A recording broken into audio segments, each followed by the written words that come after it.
Excuse me.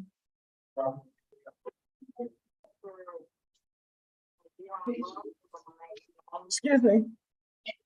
You got this screen.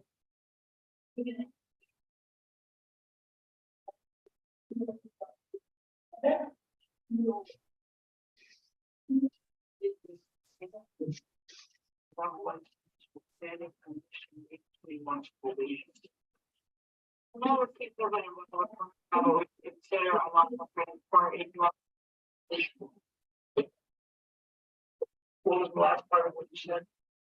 I said, I know if kids are gonna involve a car, consider unlawful transport just for the CTL car and. Can I speak to my lawyer?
Morning, ladies and gentlemen. Morning, Judge. Good morning, Judge. Good morning, Judge. Good morning. First up was Mr. Cripps, who stepped off the court, so that gives you Mr. Berry. Good morning, Mr. Berry. Good morning, Your Honor.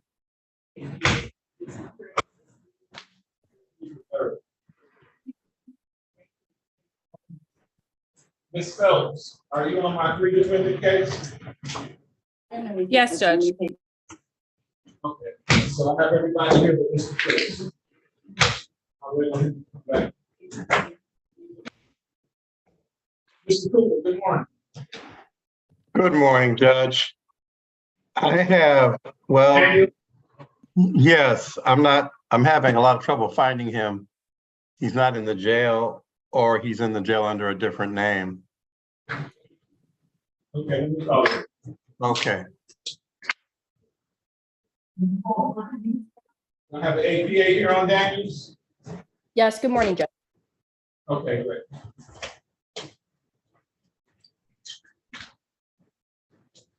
I want to call you case number 2305-861501. People of the state of Michigan versus Rayshawn Daniels, defendant charged in count 1 for sexual conduct, third degree. Yes, record, please. Good morning, Your Honor. Elizabeth Moore on behalf of the people, P84724. And Renee Cooper on behalf of Mr. Daniels. Good morning. Good morning. And what's your pleasure, Mr. Cooper? Well, I have the discovery, Judge. I'd like to set the matter for exam. All right, before we proceed, there's not guilty and set this matter for preliminary examination. Out is September 11th at 10 o'clock.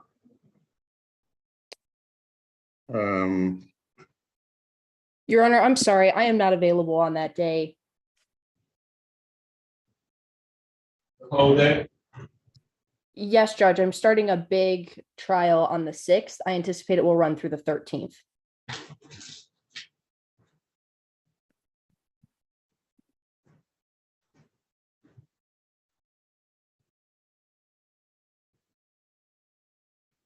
And how about September 15th at 10 o'clock.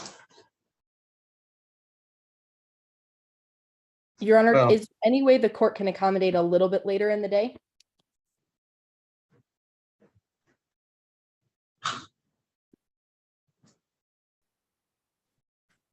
September 15th at 11 o'clock. That works for the people, Judge. Judge, I don't know if the judge that I'm in front of on Thursday, the day before, is going to be in trial on Friday. But if that judge is, and it's Judge Nicholas Hathaway, I don't know, my case there should run into the 15th.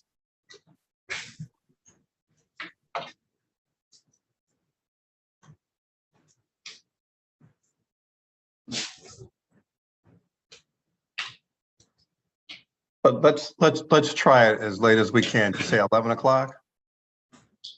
I can go later than that. I can go 1:30. Oh, I'd like that. I'd really appreciate that. Okay. September 15th at 1:30, following be continued. Okay, do you mind giving me the first and last name that's on your file?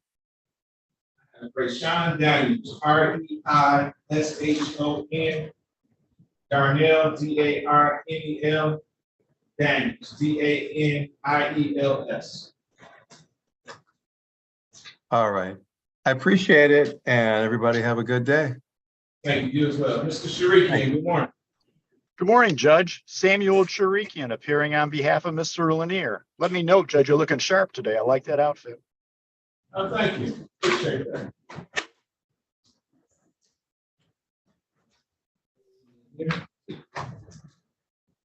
Calling case number 2305-866801, people of the state of Michigan versus Arthur Lanier.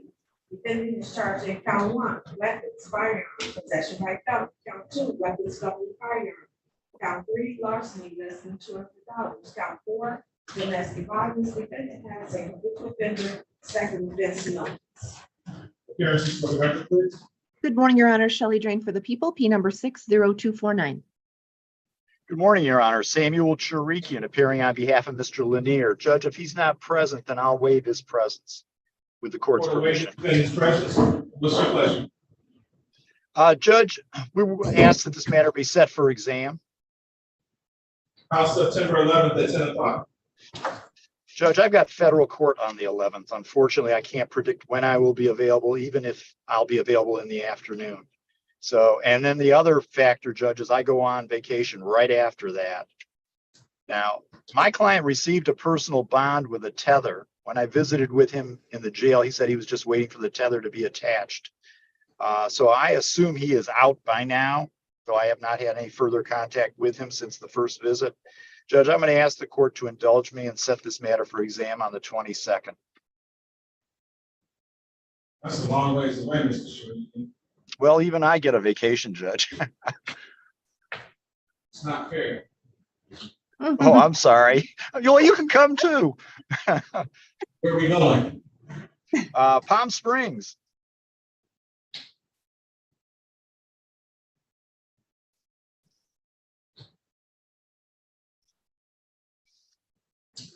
So no time on the 11th works for you? Well, I have to be in front of Judge Jonathan Gray in the morning, Judge, and I don't know how long this is going to last. This is a vice lord's case, and there are 36 defendants. Ooh. Nice. What kind of hearing is it? It's some motions and the status conference, Judge. We're broken up into 7 trial groups, and everybody shows up.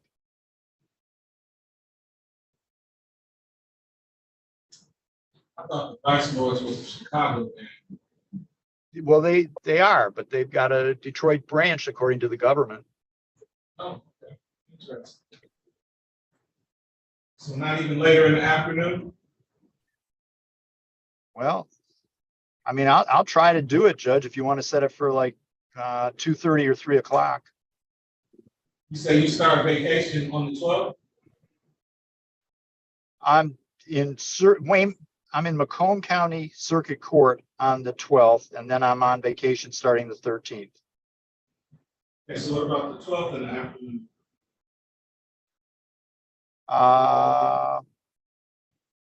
We can try that. We can try that. Let's do the 12th at 12 o'clock. Could you make it a little later, Judge? 12:30. Okay, I'll see you at 12:30 on the 12th. Okay. All right, so September 12th at 12:30. Thank you very much. Thank you, Judge. Mr. Tank, Yes, Your Honor. good morning, sir. How can I help you? I am here and present with Mr. Moralik and Mr. Hitz, the prosecutor as well.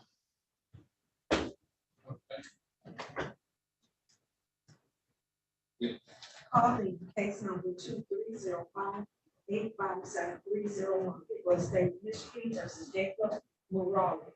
Defendant is charged in count 1, operating while intoxicated, causing death. Count 2, reckless driving, causing death. Count 3, operating while intoxicated, causing serious injury. Count 4, reckless driving, causing serious impairment of the body function. Defendant has a felony commission with the motor vehicle adult officer. Parents, for the record, please. Good morning, and may it please this honorable court, APA Jonathan Hitz, appearing on behalf of the people, P85288. And my name is Craig Tank, and I appear on behalf of Mr. Moralik. My bar number is P580. And what's your pleasure, Mr. Tank? Your Honor, I think that we have an exam date set, if I'm not mistaken, in this matter already. We'd like to hold it. It may be a waiver when we get there. I believe I have all the discovery, and I've been downloading it since yesterday evening, Your Honor, and it's still not all complete. So, but just the same, I believe it's going to be a waiver. Okay, so why are we here today? I wanted to. I don't think we have an exam date, Judge. Sorry to interrupt, Mr. Tank. Oh, it's PCC. I thought the Morales was in front of me as well. That's good. So we need an exam date. Okay, how is September 11th, even though it's going to be a waiver? September 11th at 10 o'clock.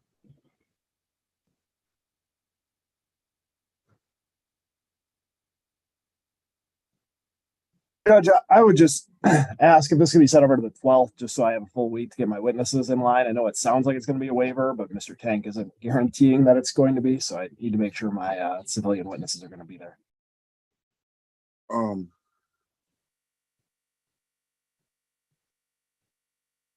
available on either day, but on the 12th, if you were inclined to set it on that day, Your Honor, I'd ask that if you could set it sometime after, say, 10 o'clock in the morning. And I'm available all day. Okay, let's say September 12th at 11:30. Thank you, Your Honor. Thank you, Judge. I appreciate it. Have a good day, everybody. Thank you.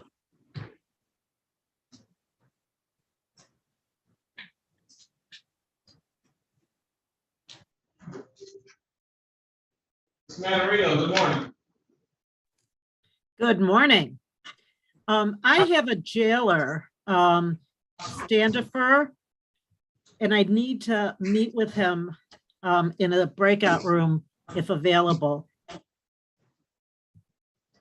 Wayne County Jail.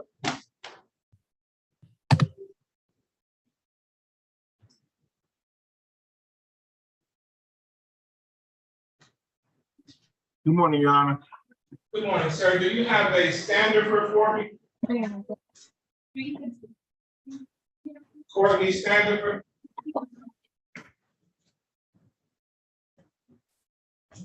Wrong surname.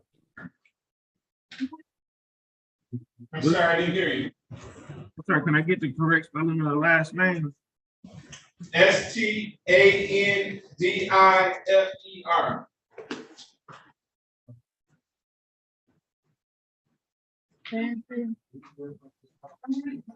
What's the birth date, Your Honor? Birthday. Your Honor. 7/31/88. Give me a second. Let me look them up, Your Honor, because I don't have them on here. Okay. Everyone's here. Thank you, I'm just next door. I apologize. No problem. We're ready on the three defendant case. Who's my APA on that? I'm sorry. Oh, it's not for me. I'm on that case, Your Honor. You're on that. Okay, great. Thank you. Sorry. Yes, Your good morning. The Wayne County Jail. Calling case number 23058625. It was say Michigan versus defendant number 1, Jordan Washington, defendant number 2, Tori Jenkins, defendant number 3, Orlando Giles. All three defendants are charged count 1, homicide, felony murder. Defendants number 1 and 3 is charged in count 2, weapons, felony firearm. Defendant number 2 is charged in count 3, weapons, felony firearm, second offense notice. Defendant number 2 is charged in count 4, weapons, firearms, possession by a felon. Defendant number 2 has a habitual offender, fourth offense notice. Appearances for the record, please. Good morning, Your Honor. John Vella on behalf of the people in all three matters, P68673. Good morning, Your Honor, to you and your staff. Brian Berry, appearing on behalf of Corey Jenkins. And good morning, Judge David Krebs, P34972, appearing on behalf of defendant number 3, Orlando Lowe Giles, who hopefully has joined us recently in the jail.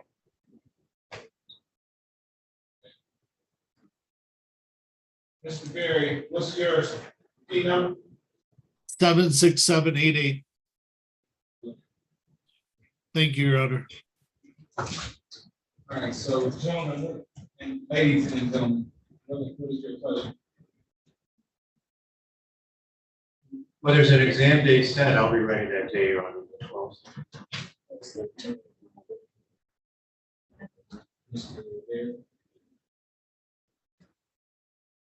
I didn't hear you, Judge. Oh, I'm sorry. Kennedy Phelps is. I'm not sure if Ms. Phelps put her appearance on the record. Ms. Phelps.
I want to come back to you. Ms. CFO.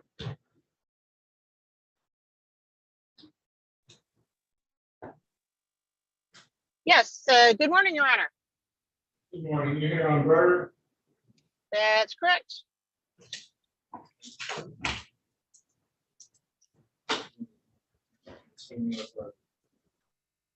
Calling case number 2206-024501, because State Michigan versus Antonio Bird. Defendant is charged in count 1, domestic violence, 36 note. Defendant has a habitual offender. Yes, for the record, please.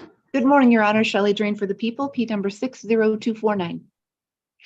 Good morning, Rebecca Tieppo, P62311 on behalf of Mr. Antonio Bird. I don't believe he is logged in. I would ask the court to waive his presence. Before the waiver of defendant's presence, what's your pleasure? I would request an in-person preliminary exam, Your Honor, and also requesting discovery. September 11th at 10 o'clock.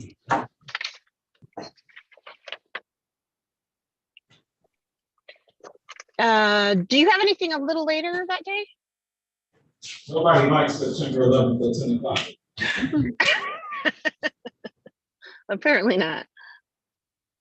September 11th at 12 o'clock. That would be great, yes. September 11th at 12 o'clock, followed we continue. And Thank you Ms. so much, Your Honor. Yes, Ms. Tieppo, I can send you the paper discovery. I don't have the digital discovery. I've already emailed the officer in charge requesting it. I'll send it as soon as I have it. Thank you so much. Thank you. Right.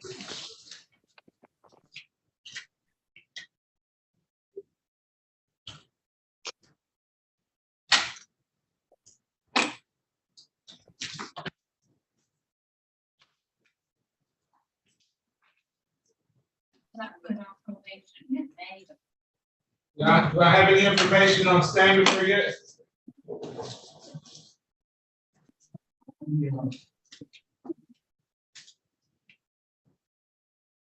Oh, no. Okay, so you got put on. You gotta raise that.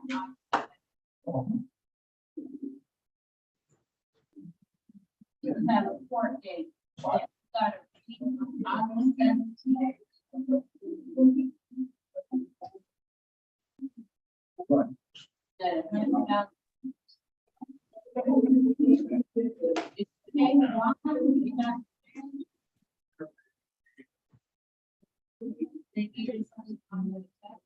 17th. Morning, Judge. I saw you're trying to unmute me. I don't know if you're still trying to address me. Yeah, we've been waiting on you. Sorry. Please. NDS Detroit, Natalie Phelps, P83355, appearing on behalf of Mr. Washington, who is in custody. Slow down, you couldn't even remember your name. All right, what's your pleasure? Well, Judge, Mr. Washington is in custody. I imagine that we're trying to set an exam. It sounds like there's 3 co-defendants here. Your Honor, with it. Sorry. Mr. Berry, you want an exam as well? Yes, Your Honor. And Mr. Cripps? Yes, Your Honor, and I'm available. The date is set already. What's the date set already? September 12th, Your Honor. No, sir, that's mine. Is this a homicide? It is a homicide, Your Honor. I was going to ask if possible if we could do this next week on the 14th. And Judge, I haven't received any discovery or anything on this case. I don't know that I would be ready to do a homicide exam on the 14th. That seems pretty soon, especially. I mean, I haven't seen any discovery, so I don't know. Mr. Bella, when are you gonna get discovery to Ms. Phelps? Can't hear you, sir. Judge, I need complete discovery also. Mr. Cripps needs discovery as well. Yes, it was sent out to Ms. Phelps this morning. I didn't realize until this morning that she was the attorney of record for Mr. Washington. Mr. Cripps said he needs complete discovery as well. Yeah, and I had a Miss Constantine instead of Mr. Cripps for his client, but I can send that out immediately to him as well. How about you, Mr. Berry? Are you all set?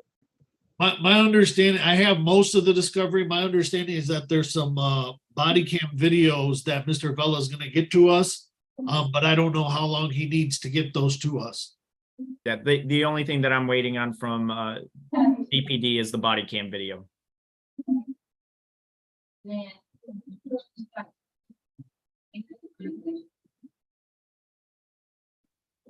How's September 19th at 10 o'clock?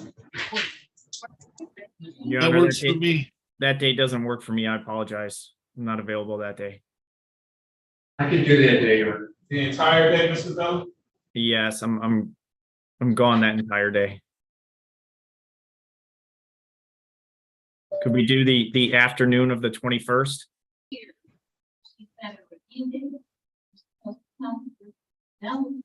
Are you available, Mr. Cripps, the 21st? I have an exam at 11 a.m. in Westland. I'll come directly from there to this court. Okay, 1:30? Ms. Phelps, 1:30 works for you on the 21st? Sorry, on the 21st? Sorry, I didn't know I was muted. Yes, Judge, that does work for me.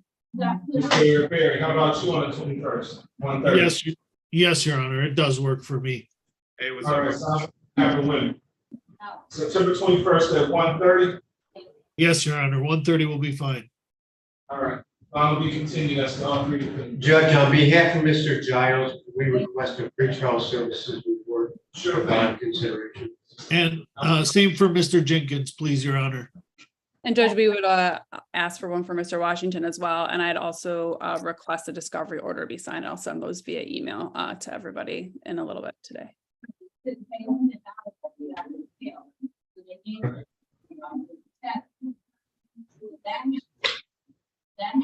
Wayne County Jail, can you get the deputy for me, please, Ms. Sanders?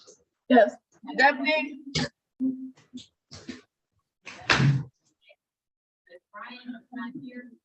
Yes, Your Honor.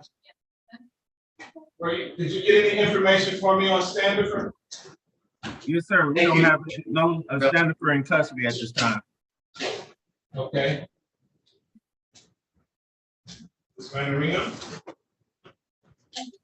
Well, Judge, according to the jail information, as of this morning, he was still in custody awaiting a tether. I don't know if something else has developed, but Maybe he got that tether first thing this morning. maybe. Can I have an adjourned PCC date? Is there a possibility this may resolve itself short of an exam? Probably not. You probably should go ahead and set an exam date. I'm happy to do that, Judge. Okay, we are back on the record on People versus Courtney Standiford, case number 23058610001. Court will continue to plead not guilty and set this matter for preliminary examination. Maybe this will be my lucky one today. How about September 11th at 10 o'clock? I'm sorry, Judge. I have a doctor's appointment that morning, so I am not available. How about September 13th at 10 o'clock? Perfect.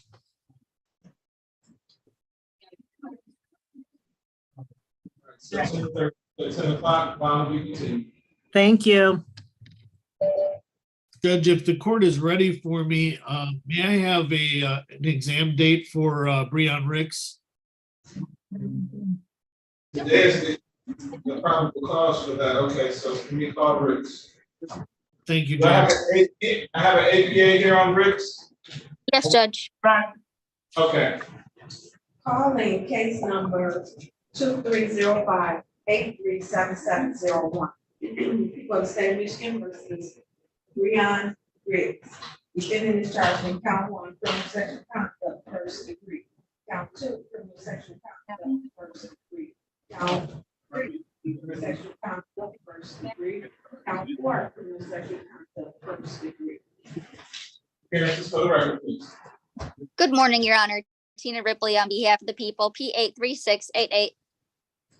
Good morning, Your Honor. Brian Barry appearing on behalf of Breon Ricks, P76788. What's your pleasure, Mr. Bear? We'd like to set this for an exam, Judge. Are you waiving your client's appearance? I am, Judge. Court will waive the defendant's presence, continue to plead not guilty, and set this matter for preliminary examination. Okay.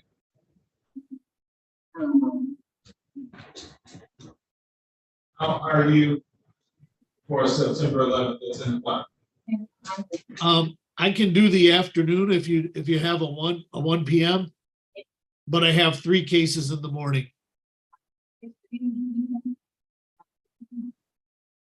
September 13th. Is your client in custody? Yeah, he's in custody. I can do the 13th. I started jury.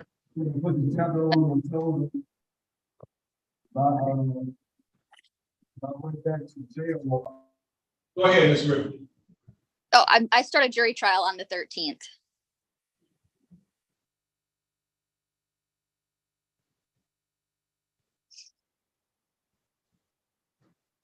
I could do the 12th.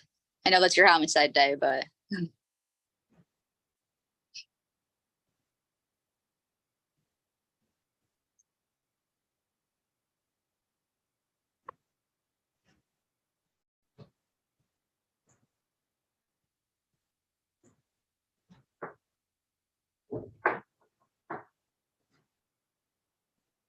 Mr. Berry, can you do the 12th at 10 o'clock?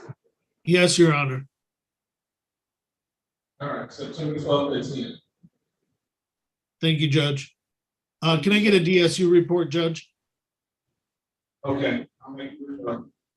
Thank you, Judge. Good morning, Ms. Elijah. Good morning, Your Honor. I hope your weekend was nice. It was. How about yours? It was good. I was happy about the weather. Thank you. I'm here for Austin Beasley, who's in custody. And then I do also believe, is this Ms. Deanna Sanders in the jail window right here? Yes, it is. I wanted to let the court know NDS was assigned to Ms. Sanders' matter through my coworker, Mr. Ken Riggins, but we had to withdraw due to a conflict. We sent that back to the office of assignments last week. So I need to turn you for this.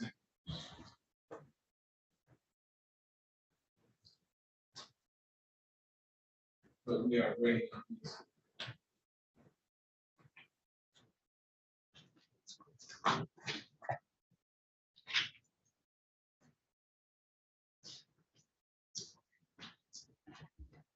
Case number 2305-865-01. People of the state of Michigan versus Austin Beasley. Defendant is charged in count 1 with witnesses intimidating, committing crime, threatening to kill or injure.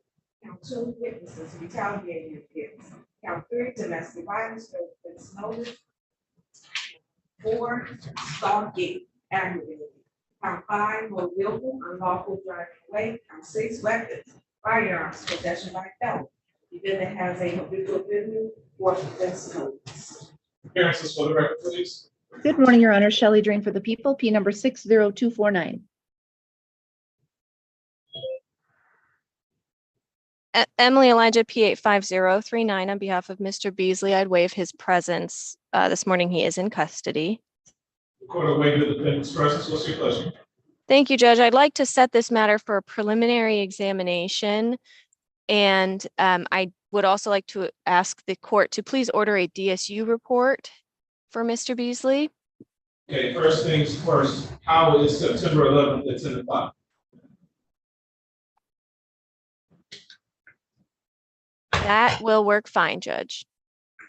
Hey, you got a winner. All right. I was going to put that number in the lottery for a minute. Okay, September 11th at 10 o'clock. And what was your other request?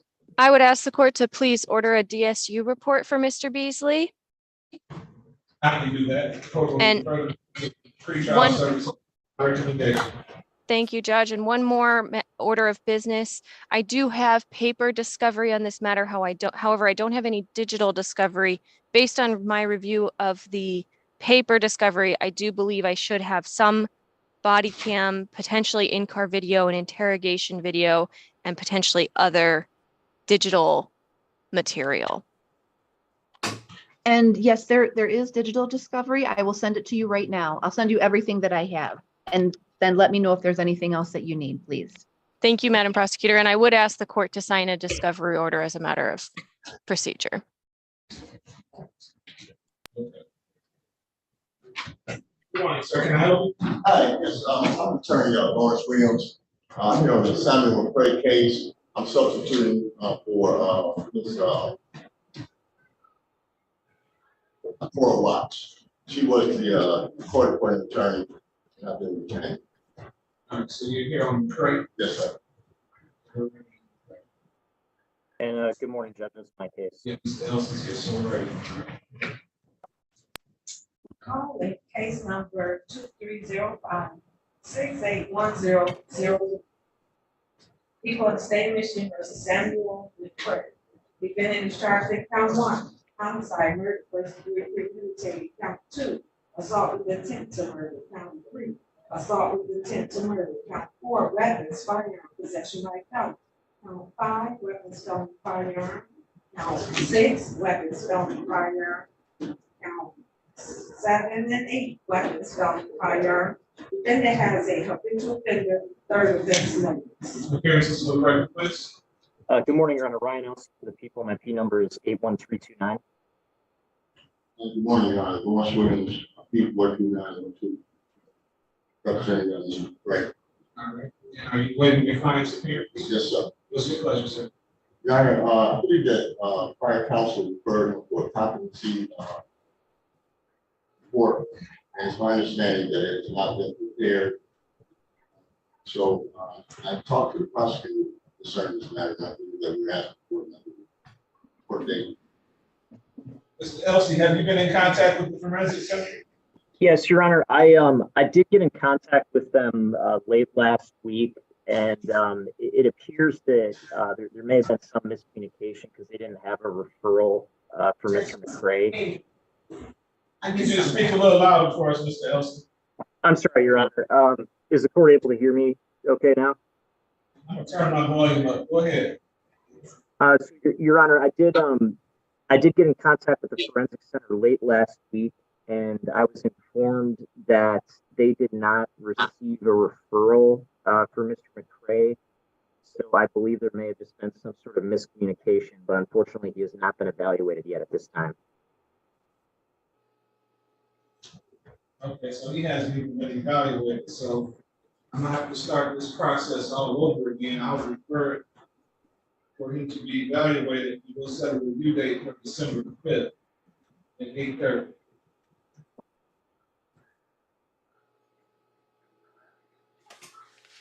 Why don't we continue? Thank you. Okay, thank you, Judge. Thank you, Your Honor. Mr. Riggins, good morning, sir. Good morning, Your Honor. My apologies for being late. My office had this listed in the wrong courtroom. I'm simply here for a housekeeping matter. We were assigned a case for Deanna Sanders. Unfortunately, we have to withdraw. It seems that we represented Mr. Marvin Robinson, the complaining witness in this matter, on a previous case against Ms. Sanders. Yeah, Mr. Elijah just brought that to my attention. So I apologize. We just found out last week, and I don't know if anything got to assigned counsel, but I did want to show up in person and let you know. I appreciate that, sir. Thank you. Have a great day. So we still need an attorney to see.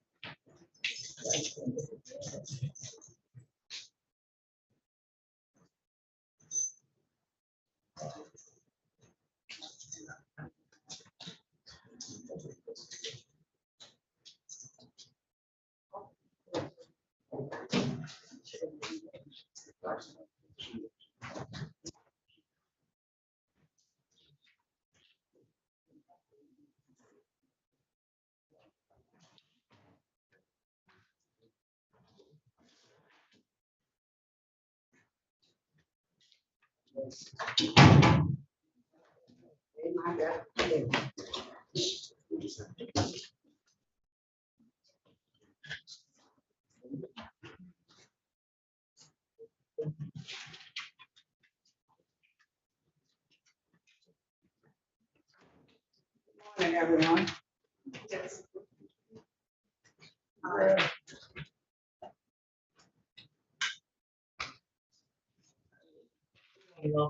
How you doing today? Oh, wonderful, and yourself? Good. Did you enjoy your holiday? I did, I had out of towners. They wore me out. Yeah, I saw that. Look, they wore me out. They take a kid that knows. How was your weekend? Not too bad. Good. I see you got some leftovers over there.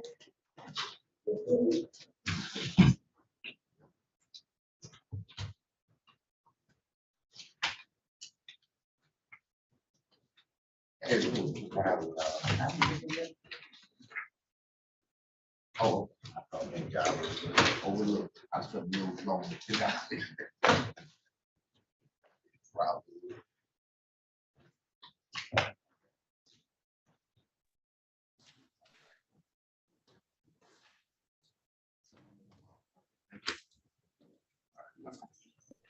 Y'all here.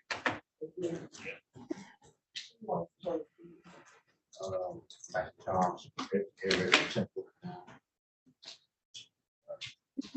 John's on the way.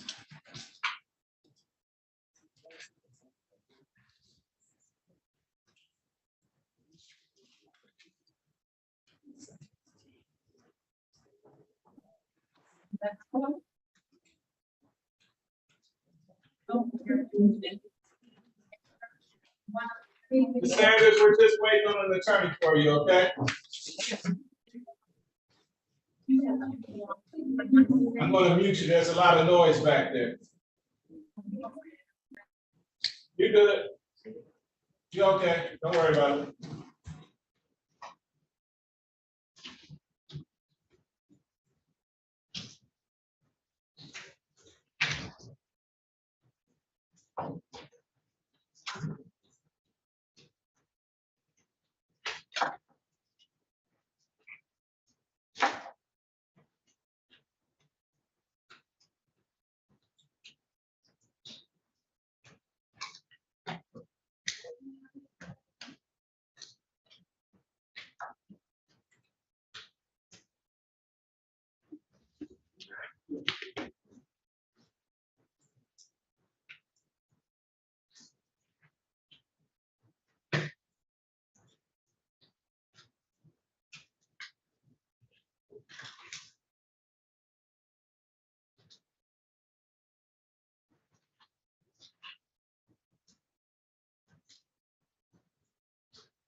Judge, may I speak?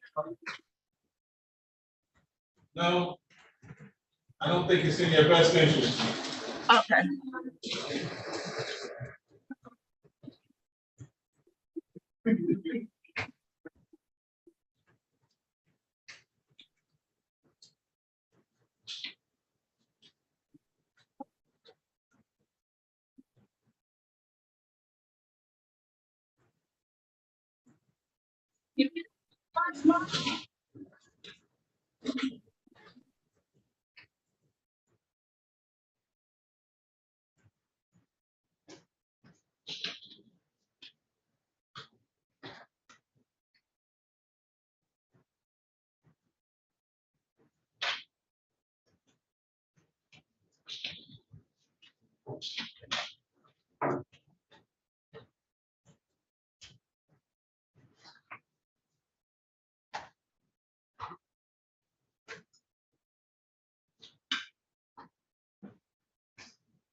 Thank you.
Connect your audio, Ashley Milton.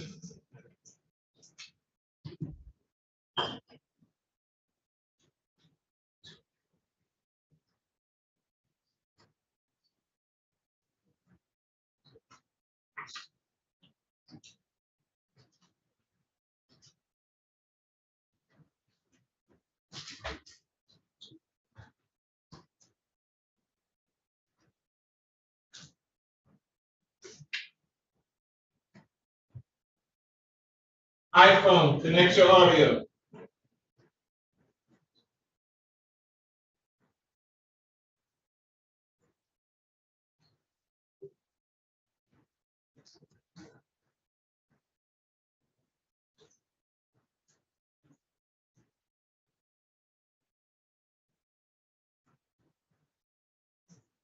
Connect your audio, ma'am.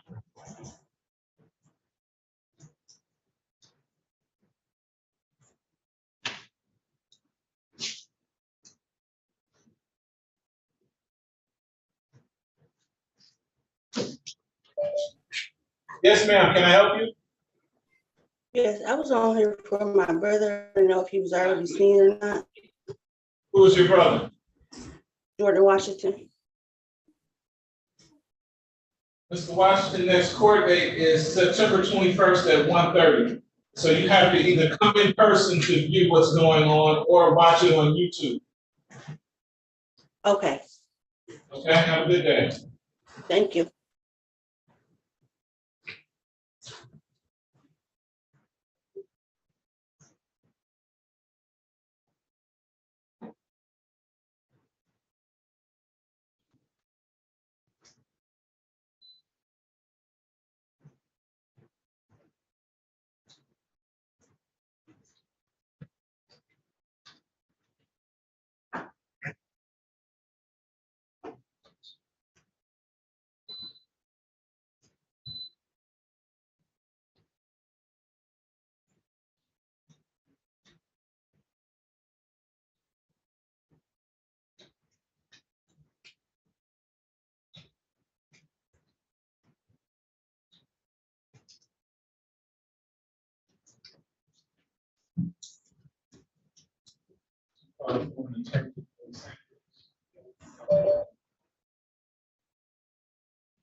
Connect your audio, people.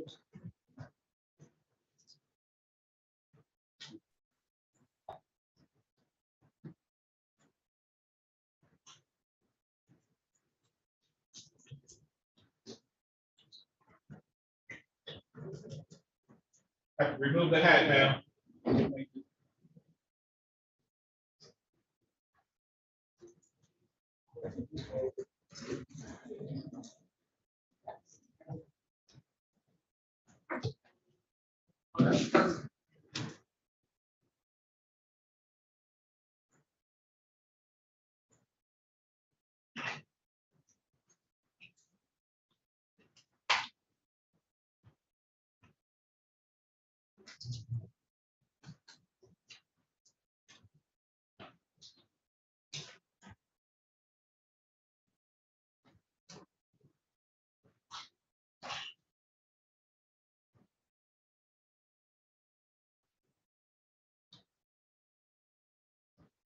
Morning, guys. Morning, Mr. King. Good, how are you? Good, and yourself? Good. So has anybody checked in for that connection? Yeah.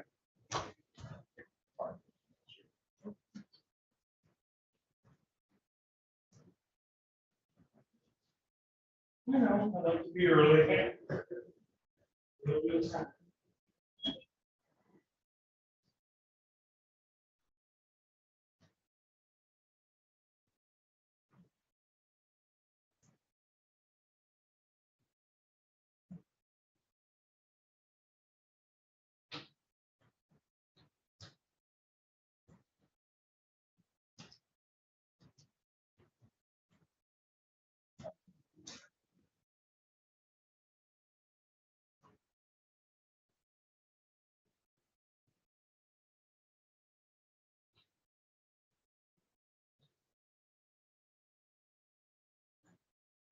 Unmute yourself.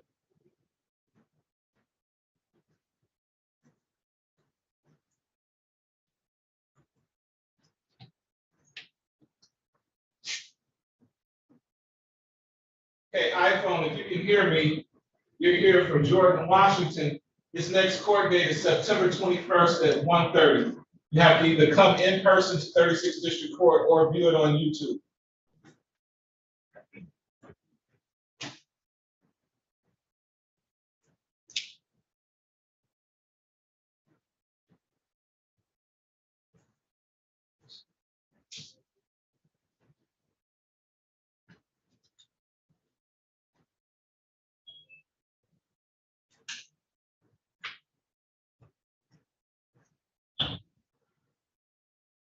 Connect your audio, sir.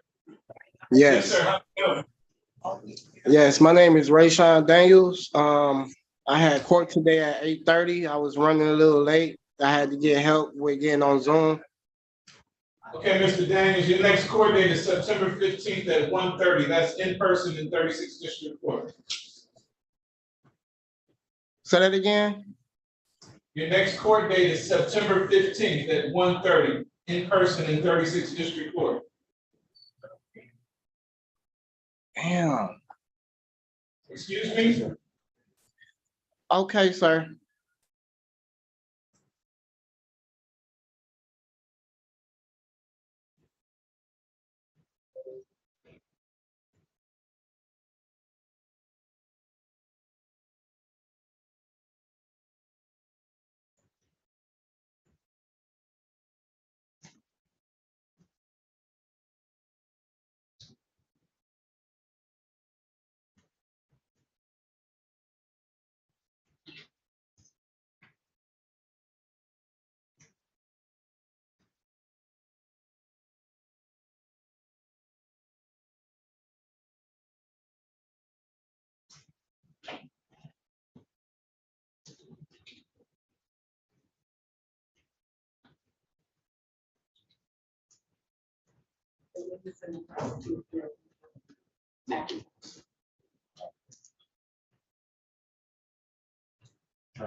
Can you tell me who Jake is? I'm sorry, Macintosh, Charles, and All of it, same. yeah.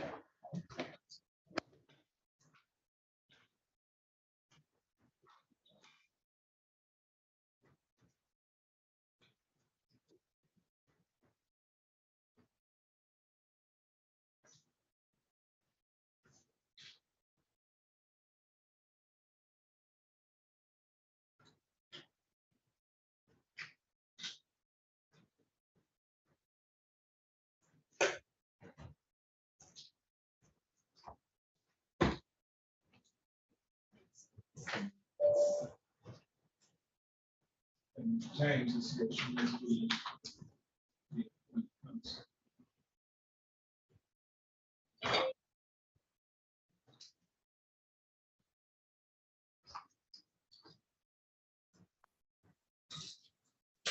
Good morning, Ms. James. Good morning, Your Honor. How are you? Good. Did you just receive an assignment for Sanders? Yes. Okay, Ms. Sanders is here. Did you want a breakout room? If I could briefly. Okay.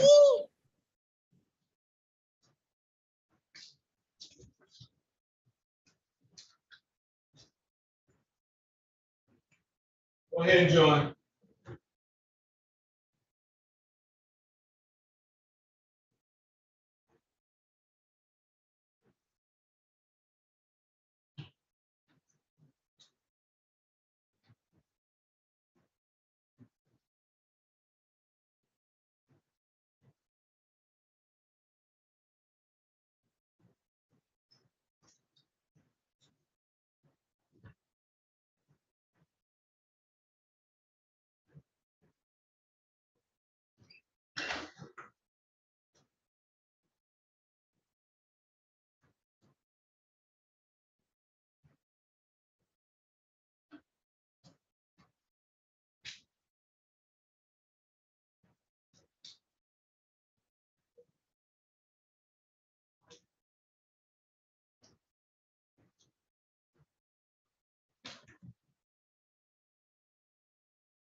Okay, Ms. James, are you ready? Yes, Your Honor.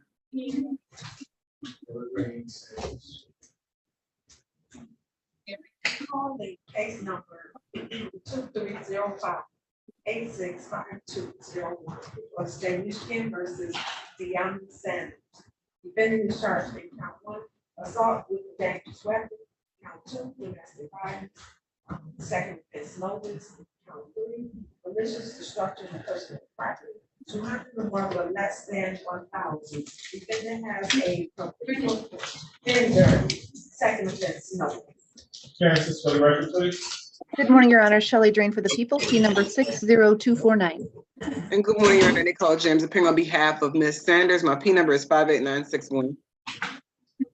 Ms. Sanders, tell us your name for the record. Deanna Sanders. What's your pleasure, Ms. James? Judge, we would ask that this be set for a preliminary examination. Court will proceed with clear not guilty and set this matter for a preliminary exam.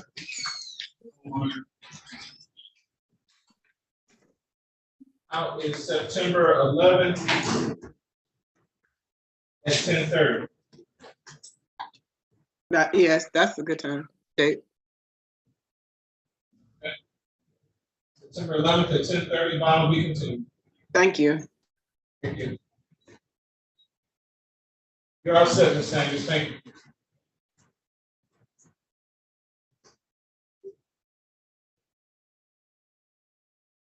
Thank you.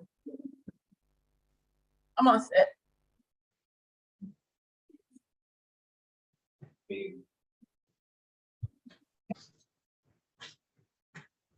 And Judge, I think I'm done for today.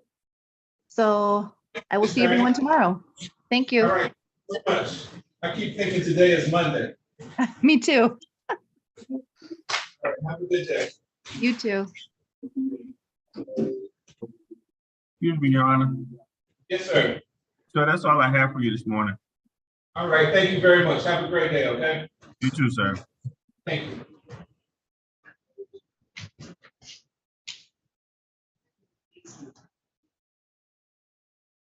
Beasley.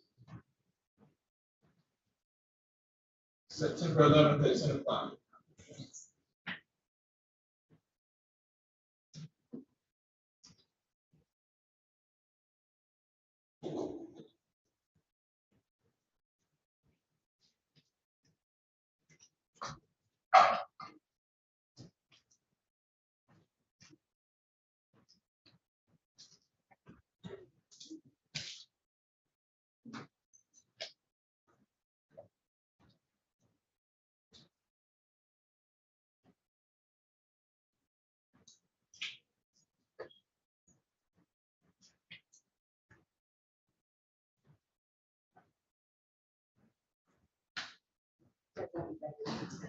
Okay.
We got town south. Yeah, town south.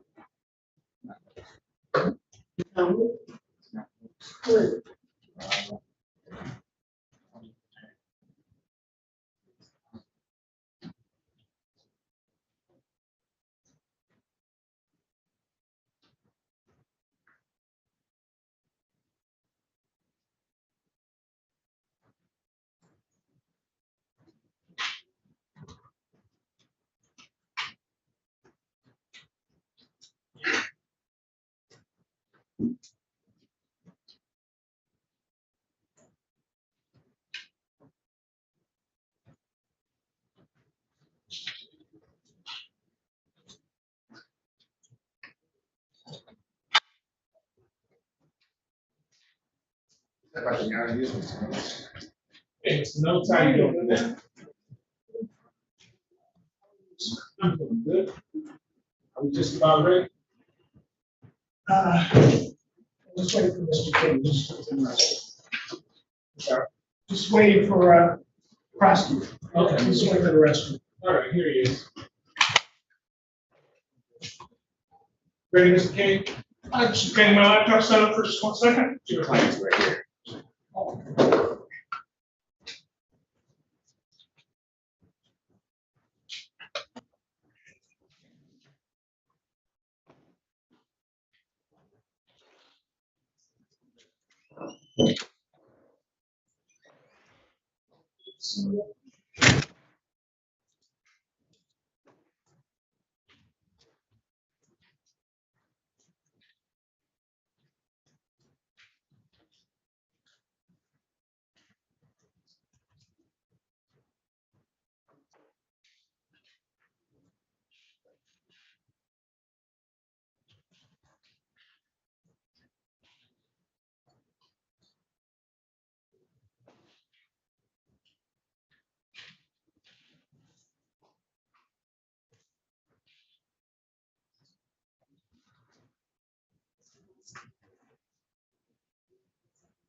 I do have an issue.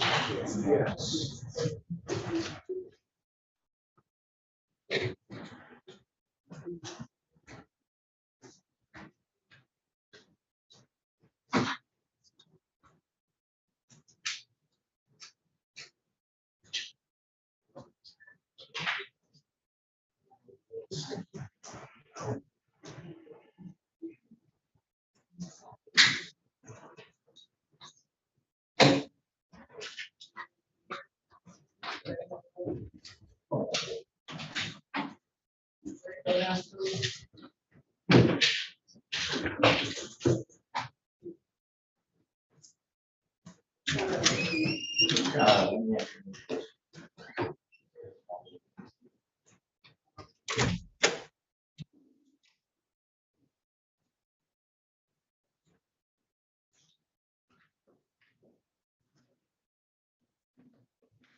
Thank you, sir.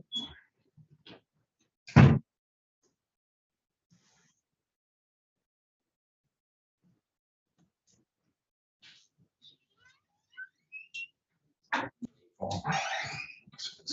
gonna sit next to your attorney up here.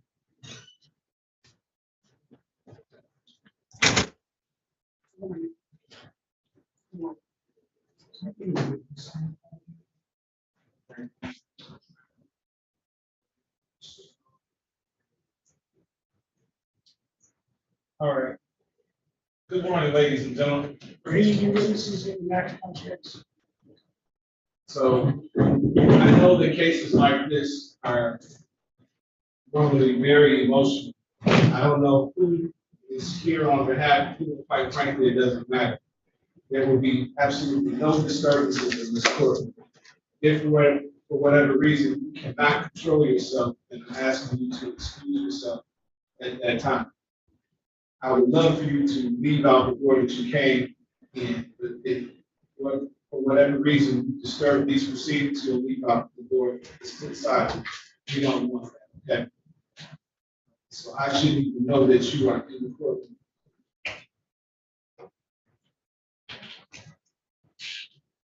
That's the first name, sir? Rayon. Calling case 2358272, People State of Michigan versus Rayon McIntosh. Defendant is charged in count 1 homicide, murder, first degree premeditated. Count 2 felony firearm. Hearings is for the record. Good morning, Judge. APA Larry King for the people, P78774. Good morning, man. Please, this honorable court, William Reynolds, P42796 of the Neighborhood Defender Service of Detroit. On behalf of Mr. Rayon McIntosh, you stand to the left. Please tell the truth. Rayon McIntosh. There's a date and time set for preliminary examination. Are we ready to proceed? People are ready. Ready. How many witnesses for the Your Honor, I have 4 witnesses present and may only need to call. Okay. Do you have any preliminary matters you'd like to begin with before we call witnesses? Your Honor, I do have a copy of the income medical examiner's report offered by Dr. Sung. This is a signed report, and I asked for its admission as either proposed 1 pursuant to MCL 766.11. You objection? Admit. I will note to the court that the report opines that the cause of death was multiple gunshot wounds. The manner was homicide. Okay.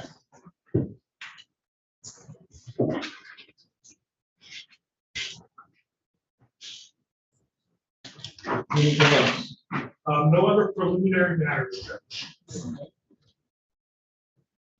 Right? That's called Officer Alexander Close.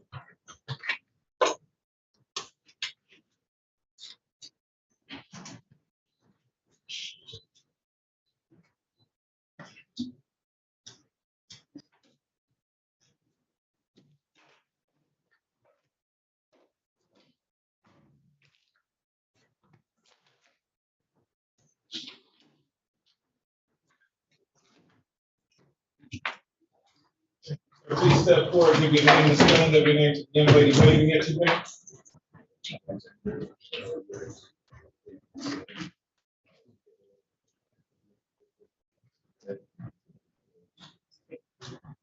Please raise your right hand, sir. Do you swear or affirm to tell the truth, the whole truth, and nothing but the truth, so help you God? Thank you, sir. Please have a seat in the witness box next to me.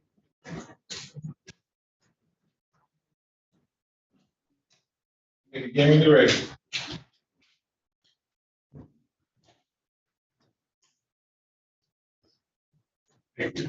Sir, could you please state your full name one more time for the record?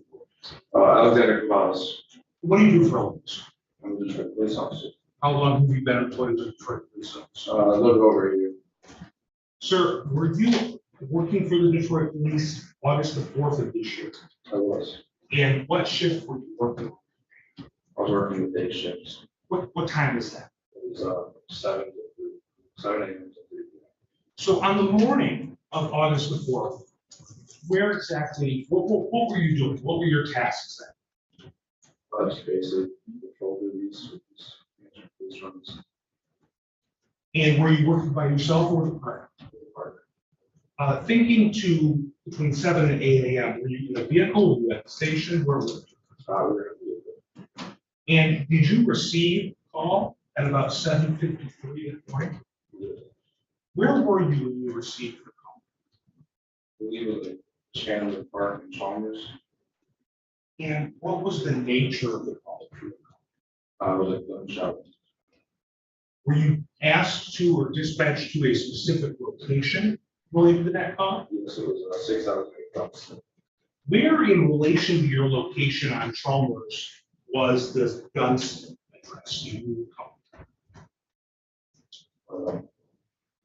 Was it nearby? Was it far away? No, it was nearby. And did you respond to that call? Yes. And how long did it take you to get to the address it was? 2 minutes.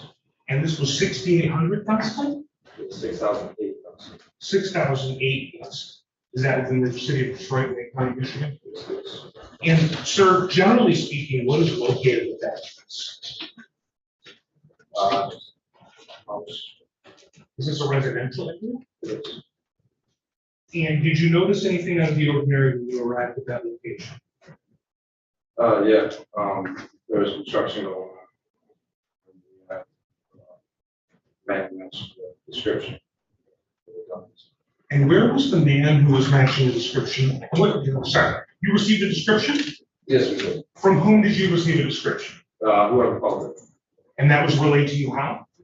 Through dispatch. And you said there was a man matching the description? Yes. Where was that man positioned? He was in the work of 6,008 bucks. In relation to the road, where it was?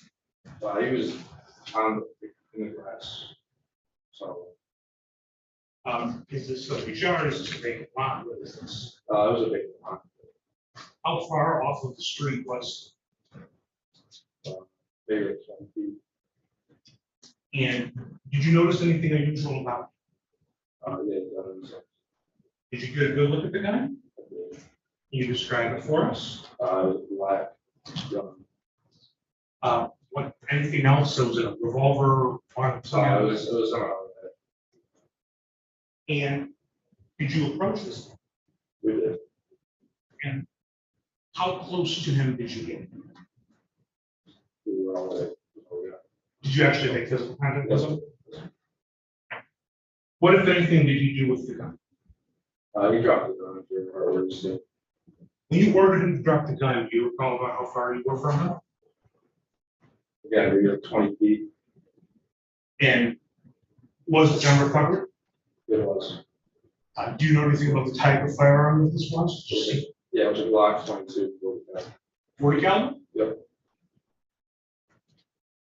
Was there anything else near this gentleman that drew your attention? Yes. And what else drew your attention, sir? This It's an identity in a minute. You saw another individual? Yes. And where was that other individual? She was at least 15 feet away from him, but 5 feet away from the street. 5 feet away from the street. And how was she positioned? She was on my face. And did you notice anything on the ordinary about her? She had multiple questions. So have you responded to shootings in the past? Are you trained to respond to shootings? Yes. Are you familiar with the appearance of shootings? Yes.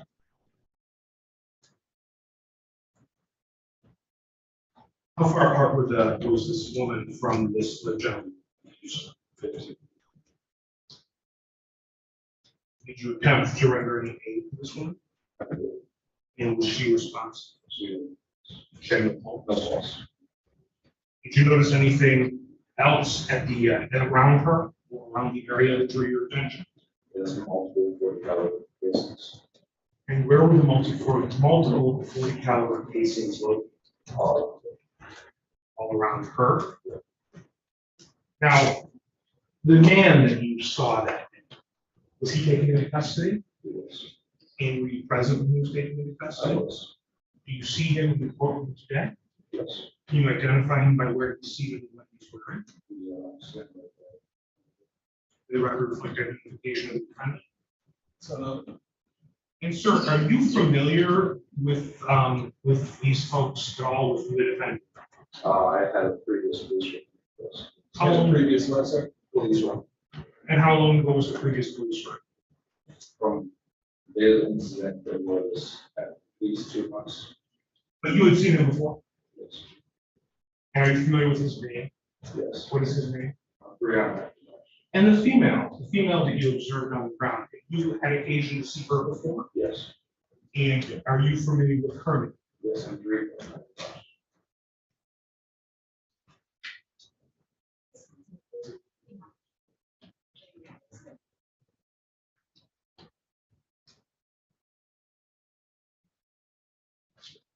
Just one second.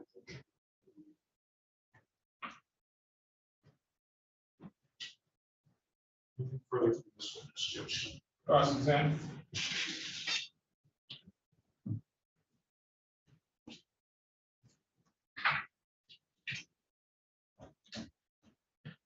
Good morning, Mr. Cavallos. Good morning, sir. You said that you had previous contact with Mr. McIntosh? I did. And you had previous contact with Mr. McIntosh? I did.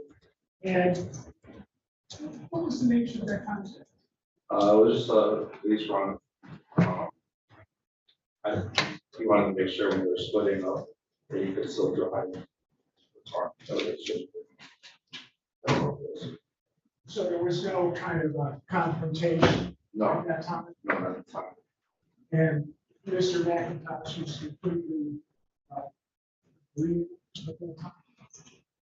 To my knowledge, yes. Okay. Now, on the day, August 4th, did you see Enrique McIntosh? Yes, where was she? Like I said, she was laying on the ground, 5-6 hours. So. Okay. Were you the officer that ordered the incident? And at the time you saw her, was her dress up above her privates? I don't know. Do you recall if she had any underwear on at that time? I don't know. Did you interview any witnesses at the scene?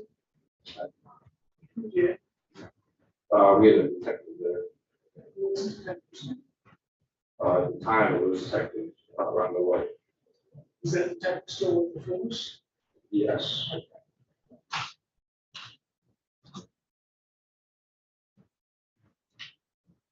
So other than what you told us today, you observed nothing else?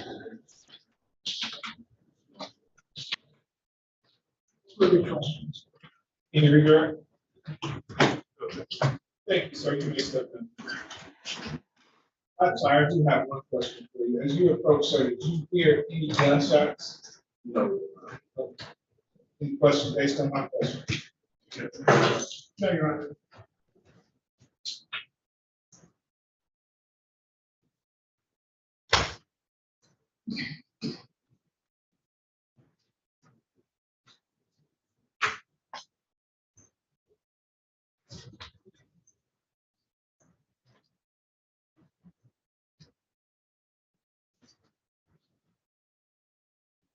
Calling Tanisha Williams.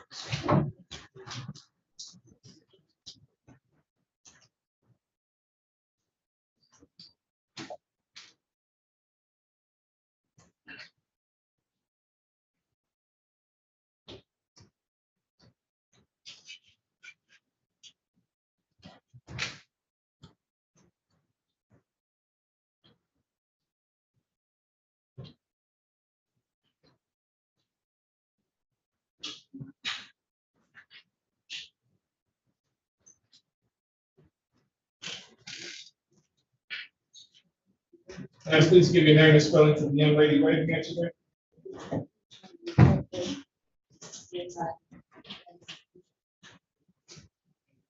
Please raise your right hand. Do you swear or affirm to tell the truth, the whole truth, nothing but the truth, so help you God? Thank you. Please have a seat next to me in the response. Your voice is nice and loud and speaking to that microphone that you do left, okay? You may begin when you're ready. To your left.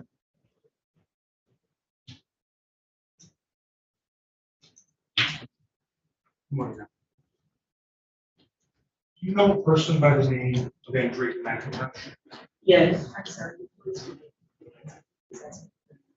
Oh, place your name on the record of the court for us, ma'am. First and last name, please. Keisha Williams. And Ms. Williams, I previously asked, do you know a person named Enrique? Yes, How long have you known Ms. McIntosh? 35 years. And what is your relation with her? Sister. And do you know a person named Breon McIntosh? Yes. And how do you know Mr. Breon McIntosh? He's his husband. How long have you known? About 13, almost 14 years. Do you have occasion ever to speak with him on the phone? Yes. Do you have his phone contact information set? Yes. And are you familiar with his voice? Yes. I want to draw your attention. Sorry, just one second. Grab my notes. I want to draw your attention to August the 3rd, 2023. Did you have occasion to be contacted by Mr. Breon McIntosh that day? Yes. How did he contact you? He called me on my cell phone. At what time? Around 6 p.m. And did you speak with him then? No. And how many, did he call you back? Did he call you again? Yeah, he called me multiple times after that. Did there ever come a time you answered one of his calls? Yes, I answered at 11 o'clock. 11:05. Yeah. And how did you know these calls were from Mr. Breon McIntosh? Because I had his number stored in my phone. And the number that you have stored in your phone, is that a number that you've used to communicate with him in the past? Yes. And did you actually answer one of these calls? Yes. And what time was the call answered? At 11:05. And did you hear his voice? Yes. And did he speak with you at all about your sister? Yes. And what specifically did he say? He said, if your sister don't answer the phone, I'll put it on my daddy. I'm coming up here to blow her head off. Got it. Cross-examine.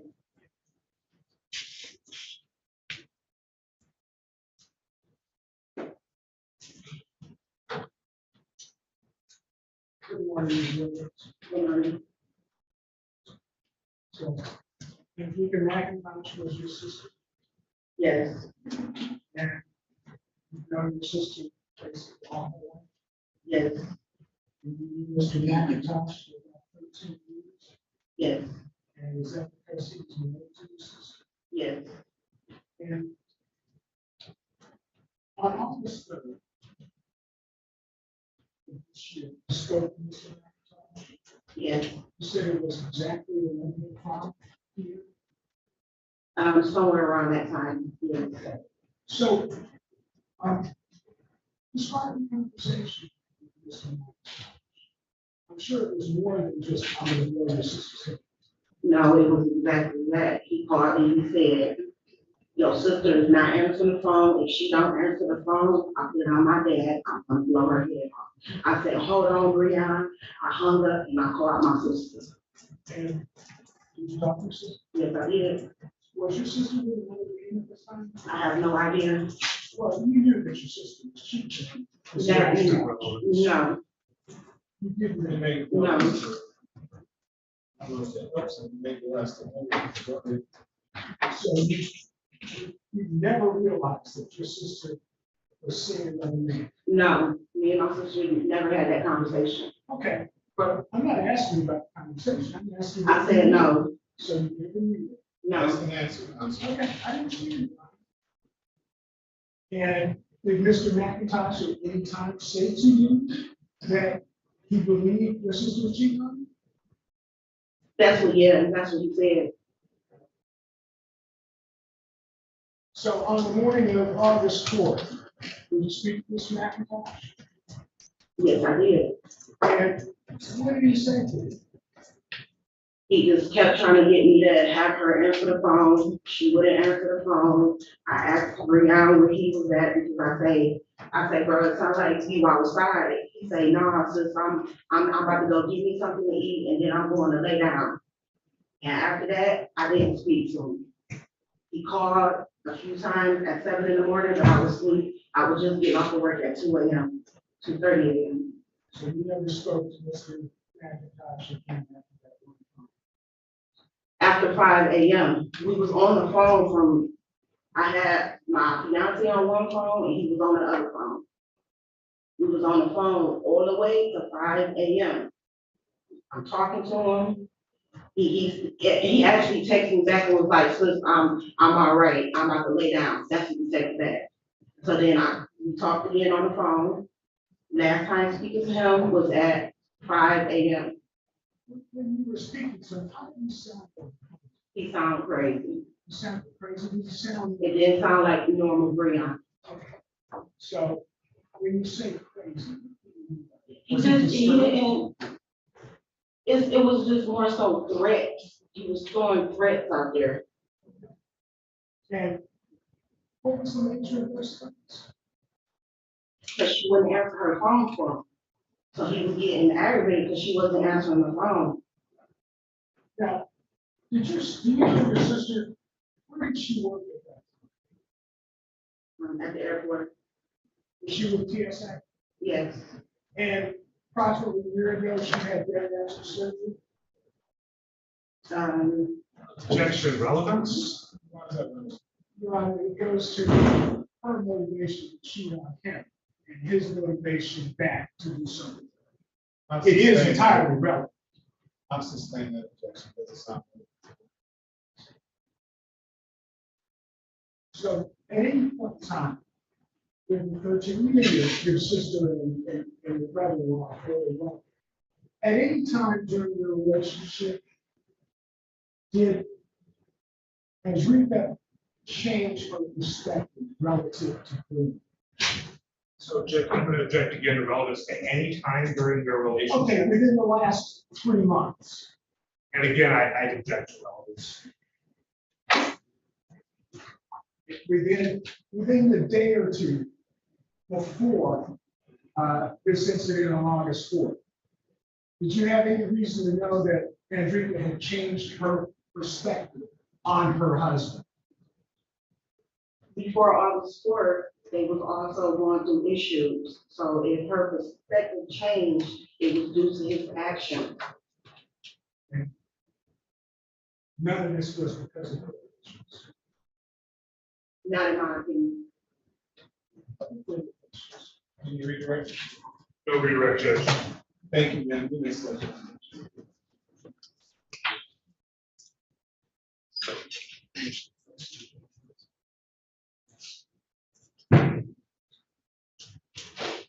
Calling Angela Farley.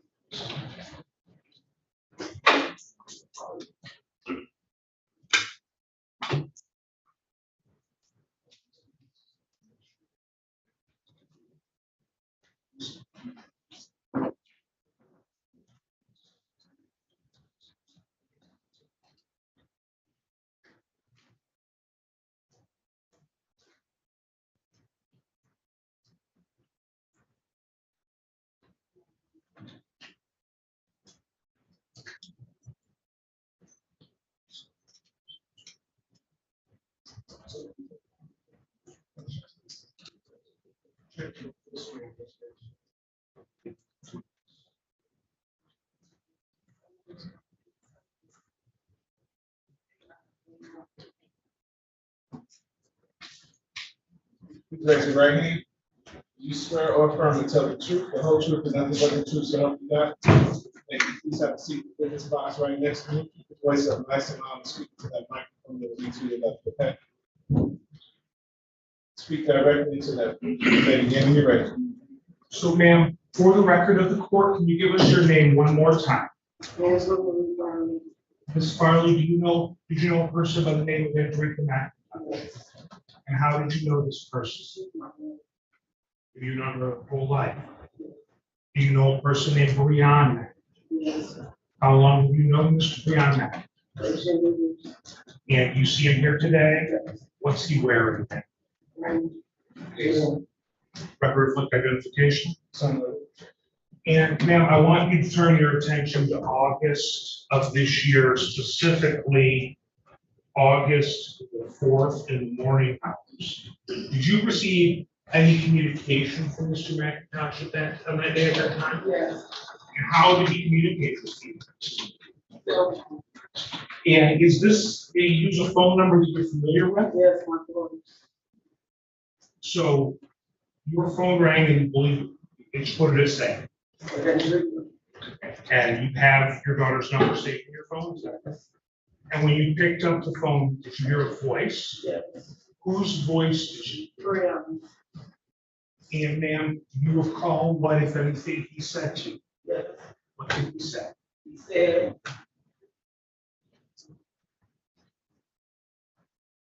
I killed Teresa. He said, I come and bury her. I said, huh? He said, I killed your daughter and I come and bury her. Was anything else said? I said, where you at? He said, Guston. Was anything else said during that conversation? No, we got the car. And what did you do? Jumped in my car. I tried to get there. Nothing further. Thank you, Judge. Cross-examine.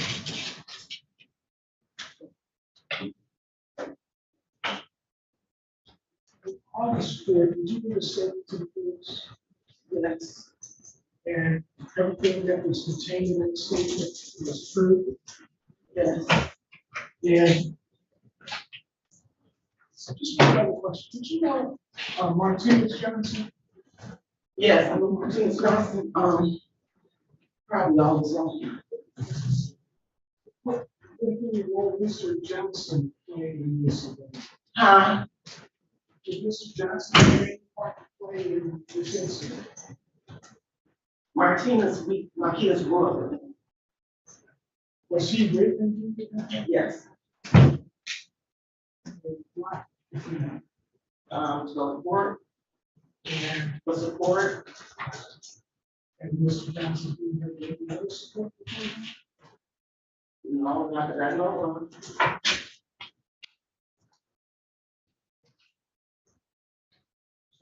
Last question. So I think it wasn't having an affair with Martinez, was it? I have no idea. Very good. Thank you, ma'am. You may step down.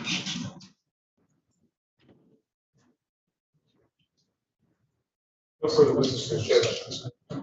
Any witnesses for the defendant? Any witnesses for the defendant? No. Your Honor, I will move for mine over on the charge of first degree premeditated murder. We have the medical examiner's report, which delineates a total of 12 gunshot wounds. We have multiple shell casings around the body. The defendant was located mere feet from the body, holding a firearm of the same type as the shell casings. Furthermore, we have the testimony of Ms. Farley, where the defendant did admit to her to killing her daughter, his spouse, this aggravated act of passion. As far as premeditation, Your Honor, I think the sheer number of shots supports that count, but most importantly, we have a phone call with her sister the evening beforehand, 11 p.m., the day before the incident, in which she threatened to quote, blow her head off if she didn't answer her phone. The conversation then continued multiple times throughout the morning to 5 a.m. the morning of the shooting, where he was agitated and threatening. I think that goes to clearly show balance of forethought, Judge. I think it's really telling that he, hours before shooting her, threatened to blow her head off, and one of the gunshot wounds was in fact to her head. So for those reasons, Judge, I would move for mine over as charged. This is a question that I agree. It is a question. In fact, what I'm hearing, people's witnesses are satisfied that people have met the burden of probable cause as it relates to the charges contained in 24. The court finds those charges were committed in the city of Detroit. The court finds probable cause to believe this was committed. The defendant will be bound over to Wayne County Third Circuit Court of proceedings. His arraignment on the information date and time will be September 12, 2023 at 9 o'clock a.m. Remains custody of the Wayne County Sheriff.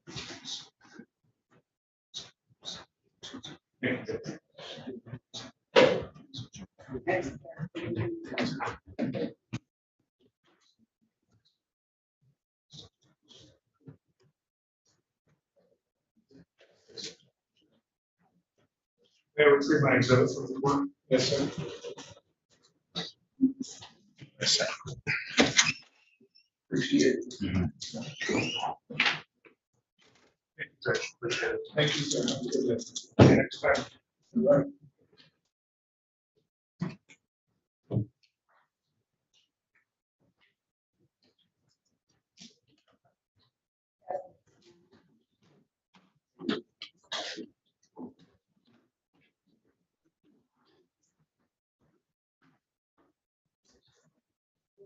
You need to give my man, yeah, say something back. Say it again. He's saying something to the family. He's mounted for the glass to the. Yeah, I need a Macintosh.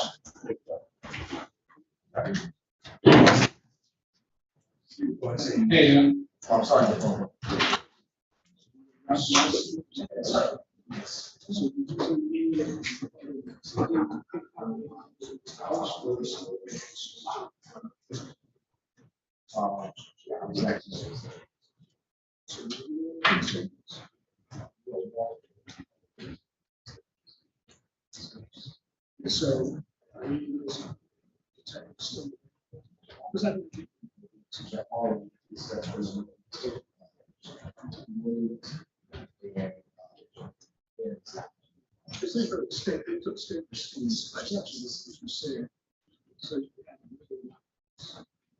Yes. Yeah. Those two right now will be out. So whenever you do that,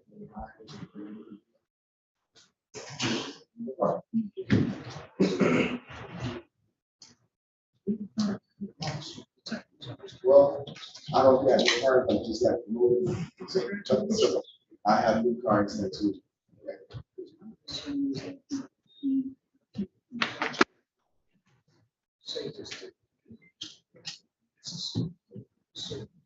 Yeah, actually.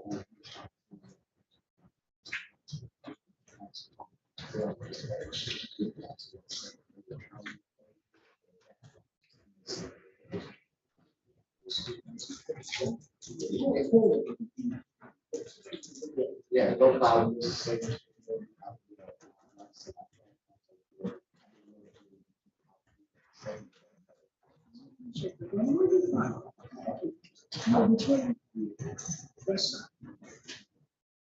Yeah, but Texas sounds like. All right. Your Honor. my man, you all right How you today? doing, sir? I'm good. How about yourself? Good. What was he doing back there? He came back to the door and he was pointing at the family and saying something. Oh, And then he came back. That's why I'm like, hey, you gotta get him.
thank you. I was just going to excuse the work for me to get a chance.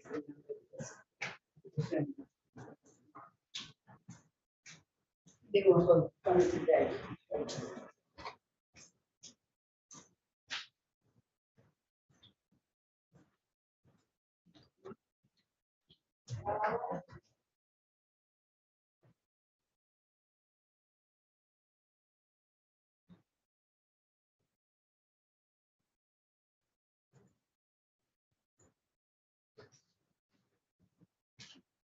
Okay, so the next exam is at 11:30.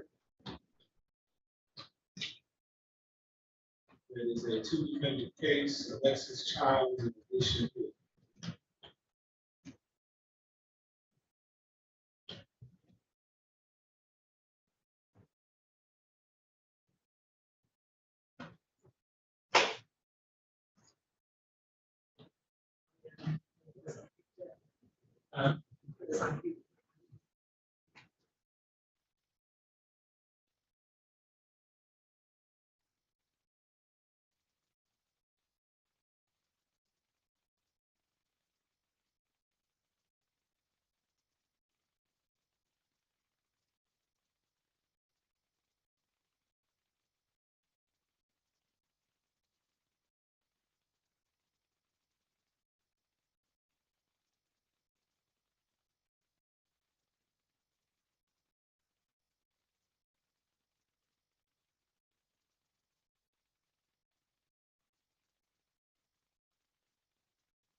And do you see anyone outside the location?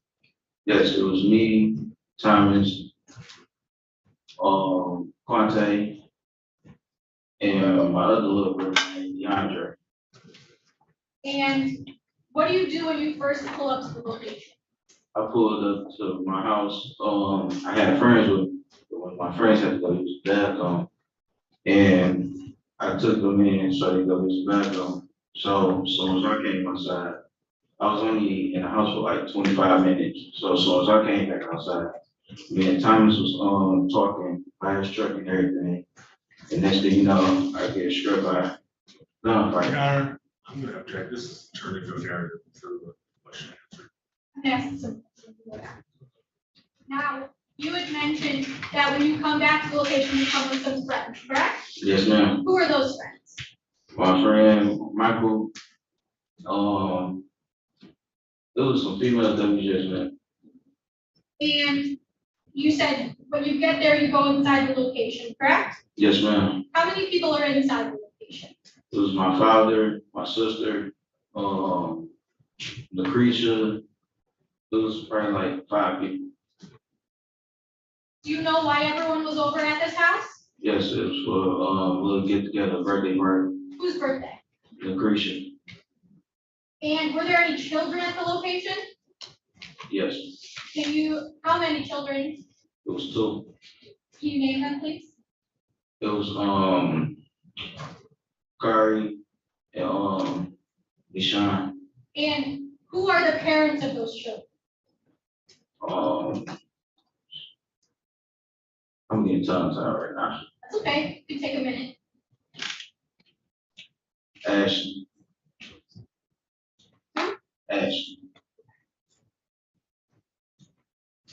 Now, you said you go inside the location, correct? Yes, ma'am. And at some point you come back out? Yes. And where do you go when you come back outside? We were standing in the, at first we was in the walkway, and then we went on the sidewalk. I'm objecting to the question posers, you. I can clarify. Can you tell us where you were standing, and then I'll ask you who you were with? At first I was standing in the walkway, and then we moved to the sidewalk. Who are you with when you moved to the sidewalk? It was me and Thomas. Is there anyone else outside? Yes. Who else is outside? It was my little brother DeAndre and Quante. And does something happen while you're outside? Yes, ma'am. Now, let me ask you, how long had you been home up until this incident? I was at home probably for like, I'd say 30 minutes. And can you explain to the judge what happened? Objection, Your Honor, that's vague. She jumped from the narrative of what was going on to when he got home, what happened. That's where very like it's 2 different. She jumped from one timeline to another. Just not sure what happens. What's your legal objection? Vague. Thank you, Judge. What happens next when you're outside? So me and Tommy was just talking about how it was back then and everything. Objection to hearsay. Judge is not being offered for the truth of the matter asserted. Go ahead. So we was just talking about just the neighborhood childhood days and all that stuff. And well, as we were standing on the sidewalk, we was on the sidewalk for less like, I say 10 minutes into us talking. And what happened? I got shot. I started hearing gunfire. First hit, first fire, I got shot. Then I see Thomas, he was standing right next to me. He was like 3 feet away from me. And I saw him just fall. Now, how many gunshots do you hear? As I required once. Can you give us an estimation of how many you believe there? I at least heard like 6 or 7. And do you see anyone around you that you didn't see before? No, ma'am. And how many times are you shot? I got hit 5 times. And can you explain to the judge where on your body you got shot, please? I got hit in my left arm, my stomach, twice in my leg, and once in the foot. And you said Thomas was about 3 feet away from you, is that correct? Yes, ma'am. Now, this address on Chandler Park, are you near any intersections? We stay right off the corner on University. So that'd be Chandler Park and University? Yes, ma'am. About how many houses from the corner would you say this house is? 2. And after you hear these shots, what happens? After I heard the shots, I was trying to return fire, but I ended up getting hit in my arm. And that's when my gun fell out of my hand. And where was the gun before you pulled it out to fire? It was in the center in my gun holster. And did you have a permit to carry that? Yes. And what happens next?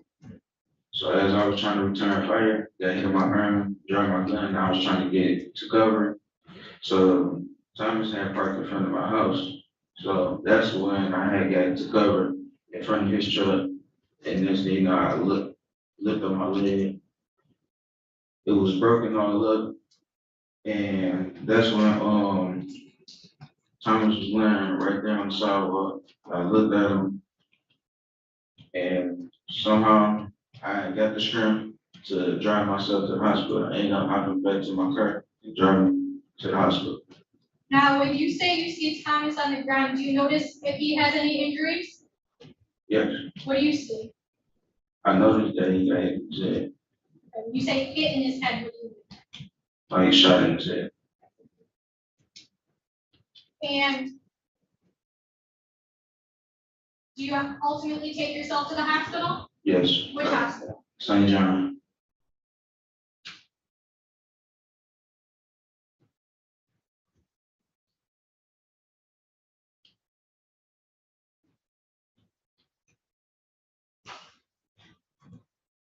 Now, after you go to the hospital, at some point, do you talk with police officers? Not for 2 days. But at some point, you talk to police officers? Yeah. And you give them a statement? Yes. Now, you were mentioning that you returned fire after you heard the gunshots, correct? Yes. Do you see who you're shooting at? I was just trying to turn it back the direction that I heard it come from.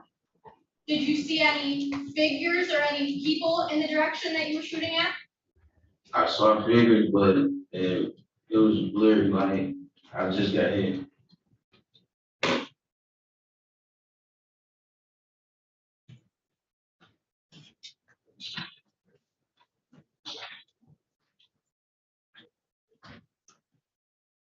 Now, do you recall telling the police officers,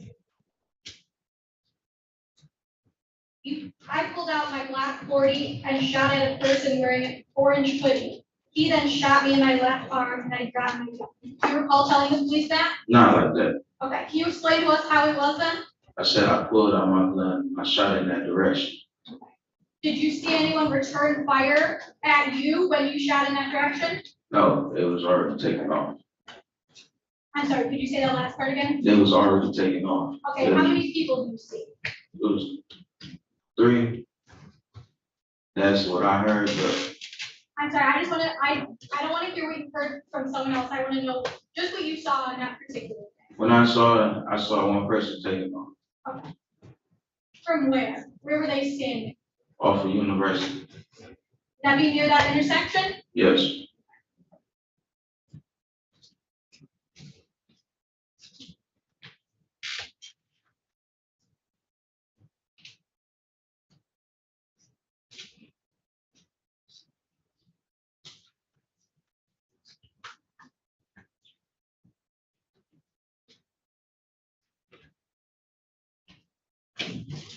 Now, you mentioned someone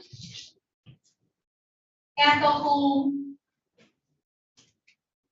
named Lucretia, is that correct? Yes. Do you know her last name? Hatchet. And what is your relation, if any, to Miss Hatch? That's like my little sister, because my sister is married to her. Now, was Miss Hatchet you said Miss Hatchet was at this house? Yes. Did she have any children she was watching at this house? No. Do you know if Miss Hatchet was caring for any children at this time? Earlier in that day. Okay, what children? Alexis children. Can you say that again? I would object to hearsay. You stated that he wasn't home. Hearsay refers to a statement. As far as his testimony now, it was based on hearsay, not personal knowledge. I don't know that. That was the question. Well, I'll object to personal knowledge, Your Honor, because if he wasn't there, there's no way for him to know who was there. I don't know that either. It's possible. I don't know. This is good. Were you personally aware that Miss Hatchet was taking care of some children? Yes. And who were those children? Alexis kids. When you say Alexis, who do you mean? Alexis. Okay, did you kind of just gesture? Yes. Okay, do you see that person in the courtroom today? Yes. Okay, can you point to where they're seated and describe where they're seated and what they're wearing, please? Green. Where are they seated? Face mask over there. Can you give us a little bit more where they're seated, please? To my right side. There's only one person in this, actually, there's two people in the entire courtroom. One is wearing a police officer's uniform. One is not. Which one are you referring to? The one is not. Records will reflect dependent, sorry, the witnesses identified dependent on one of Alexis' child. Thank you, Judge. Do you know the names of those two children? Not quite. You said Miss Hatchet was taking care of them earlier in the day? Yes.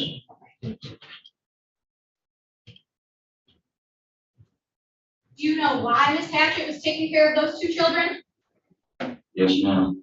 Can you explain to the court why Miss Hatchet was watching those two children? Because her mother had to go make a run.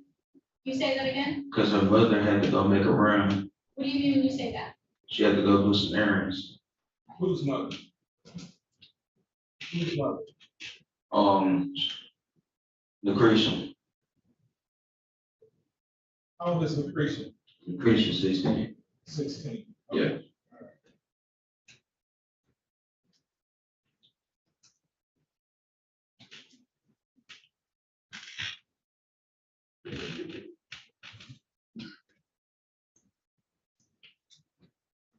So, Mr. Cook, I just want to clarify. So that was Lucretia that was watching the kids? Yes. Okay. And she was present at the house at the time of the incident?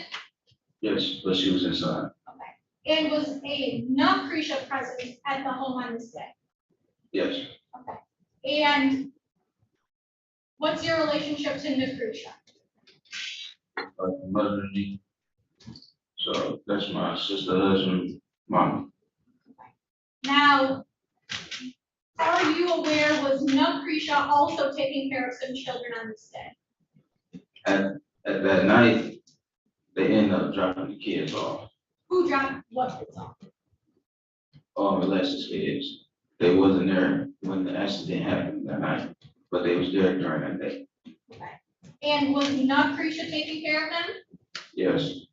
And do you know why Lucretia was taking care of Alexis's kids?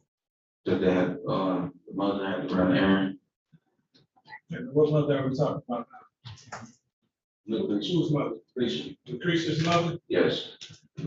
These are, Judge, if I could clarify, or you're saying the children are Alexis child's children, correct? Yes.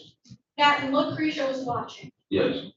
with Lucretia, who was also overseeing the children. Yes.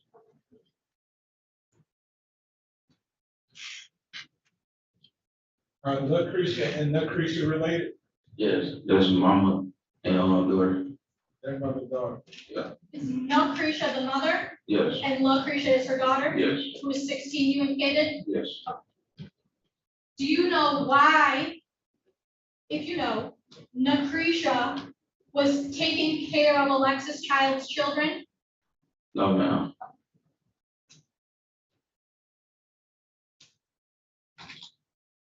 So Lucretia left to go run some errands and left him with Lucretia? Yes, sir.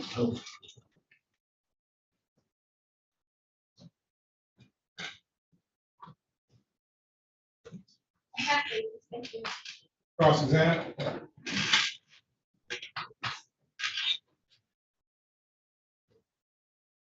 Good afternoon, Mr. Goodboy. How you doing, sir? Good. I just have a question. When you said when you were shot, how many people did you identify? How many people did you see? One running. Sorry, running? One is running.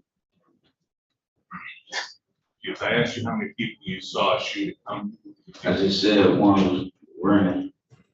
one was running and shooting? No, when I shot back, they was fleeing. Okay, so But I only saw one. you only saw one shooter this whole time, right? Yes. And Because my back was turned. were you able to identify who that shooter was? No, sir. Thank you. Mr. Johnson? Can I say the report to the police? Yes, if you would, so the court reporter can hear you.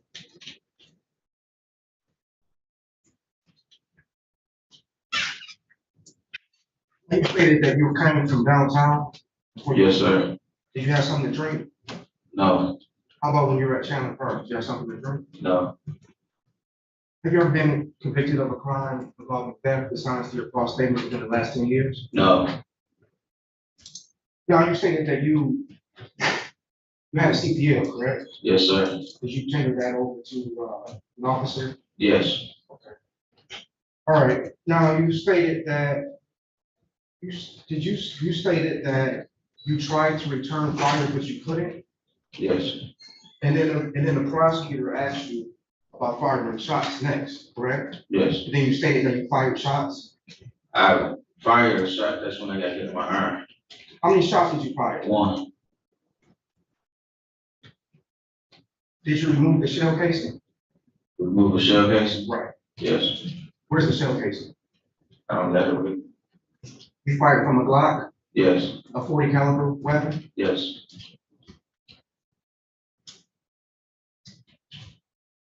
Before you arrived at Chandler Park that evening, had you been there earlier that day? No, I had left early in the morning. What time would you say you left Chandler Park? I probably left around by like 10. 10 a.m.? Yes, And you arrived at 11 p.m.? yes.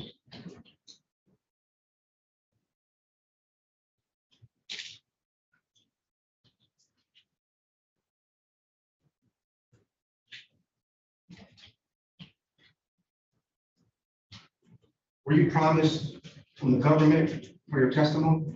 No,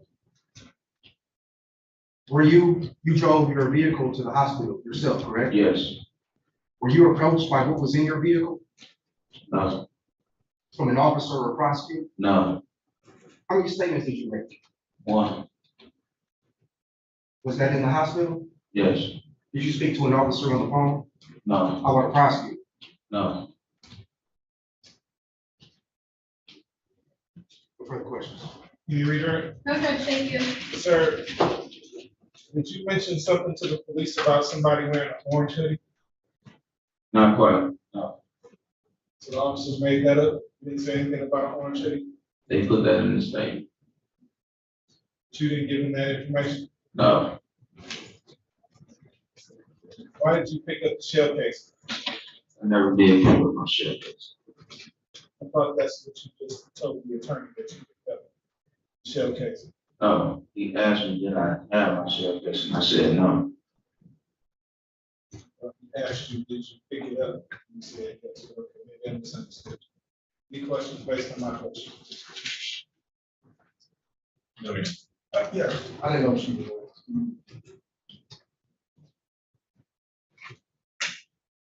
After you spoke to the police in the hospital, you were given a written statement? Yes. And you signed that written statement, right? This is supposed to be based on my question? Yeah, okay. Yes, the statement that you gave, you signed it, correct? Yes. And in that statement, it reflected that you saw an orange hoodie. Yes. No further questions. Thank you, sir. You may step down.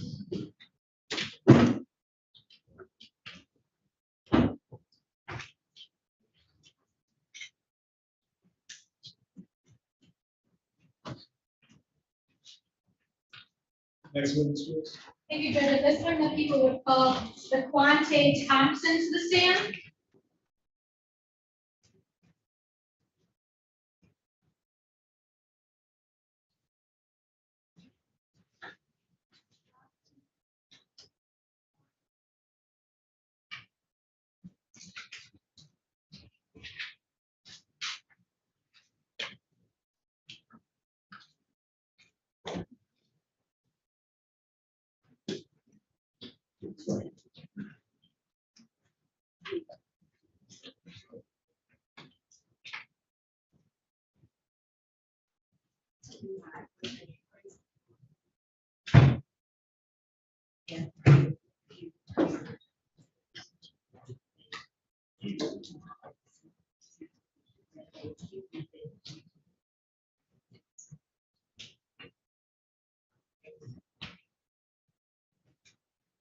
Sir, please raise your right hand. You swear or affirm to tell the truth, the whole truth, and nothing but the truth, so help you God? Thank you, sir. Please have a seat in the witness box next to me. I'm gonna have to keep your voice way up and speak into that microphone that will be to your left, okay? Maybe again when you're ready. Thank you, Judge.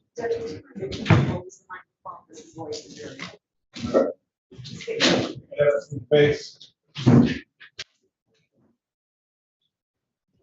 Maybe again when you're ready. Thank you. Can you please state your name? Quante Thompson. And Mr. Thompson, back on July 22nd of 2023, were you at the house at 17712 Chandler Park in the city of Detroit, County of Wayne? Yes, ma'am. And about what time did you get to that location? Like around 4 p.m. And why did you go to that location? For birthday. Whose birthday? My sister. What's your sister's? Lucretia. You said it one more time? Lucretia. Lucretia? Okay. And who all was at this location when you got there? Me, my sister, obviously, and my cousins. Can you tell us what your cousins' names are, please? Diamond, Khalees, my brother, my sister, Precious. Two brothers' names. My money. Anyone else? My cousin Ashley. And when Sir, you please speak a little louder for me, okay? Into the microphone. when you get to this location at 4 p.m., do you come alone or with anyone else? My sister. Your sister, Lucretia? Is that a yes? Yes, ma'am. Now, at some point, does something happen at the party? No. At some point, does something happen outside the party? At some point, is there a shooting at this location? Yes. Okay. Now, when the shooting happens, where are you? In the driveway. You're outside of this address? Yes, ma'am. And about what time do you think you go outside to the driveway area?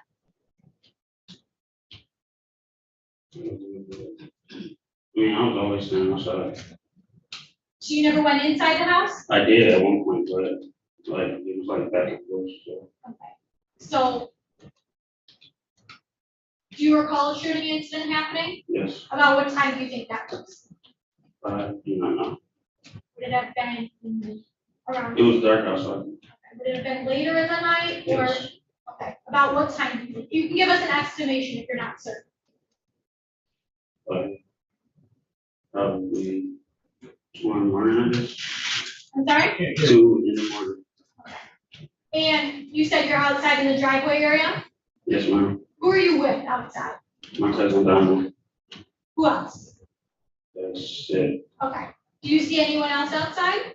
My brothers are standing by the street. Who are your brothers? Armani. My brother Ernest. Is there anyone else outside with them that you see? My brother's best friend. Who's that? Thomas. So you said they were out front by a truck? Is that yes? Yes, ma'am. Okay, where are you? His driveway standing next to a car. Okay. About how far away are you in that car from where Ernest is by that truck?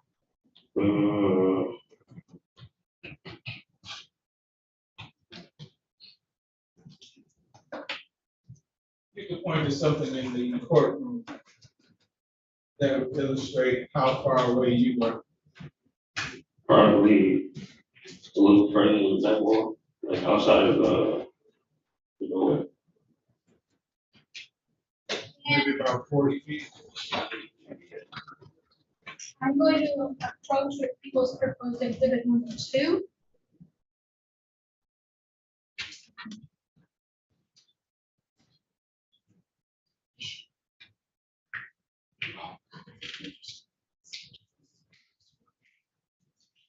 Can I approach the witness? Ma'am.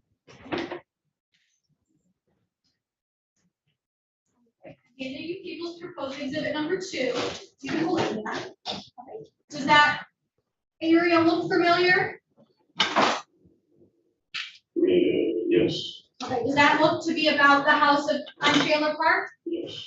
Okay. And does that look how it looks back on July 22nd when you were there? Yes. Okay. This time I move to the admission of people's exhibit number 2. Any objection? Okay. Johnson. Yes. Can I ask a question? Can I walk here? As to what? As far as what he's holding. Okay. Yes. Do you have any objection? Yes, he didn't offer it, so that's my objection. He didn't offer that document that's in his hand. That's and then, Thank you. Now, can you explain to us, you said you were standing in the driveway area, is that correct? Yes. Okay, do you see that area on the drawing you're holding? Yes, ma'am. Okay, I'm gonna give you a pen. Can you draw an X for us where about you think you were standing?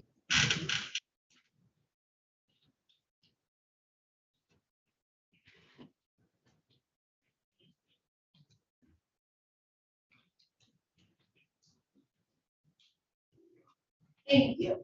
And can you draw a circle or a star where about you said Ernest was near the truck? Can you show us where that was?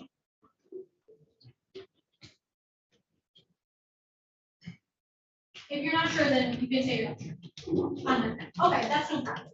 Now, I can do that.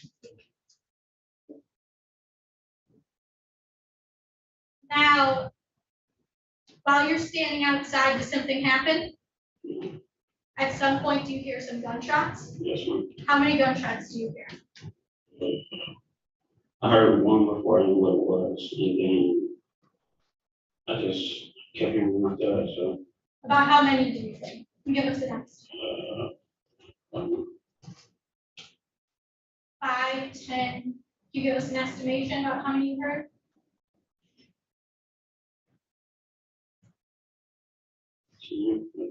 I'm sorry? 10. And what do you see as those gunshots, as you hear the gunshots? What do you see? When I hear the gunshots, I just look up to see somebody coming on On the corner of where? Do you know those streets? University and John Park Drive. Okay, you said you see someone coming around the corner? Yeah, he was already around the corner. Objection to heat. So it's not that you make observations, you object to the wrong observations. objections. Yes, yes, ma'am. Who is he, sir, that you're referring to? I don't know, I just seen someone with, in like a gray jacket. What color jacket? Gray. Gray jacket? He said someone, but he said he. So that's why I objected to he. It's someone. I'm not sure. No problem. Okay.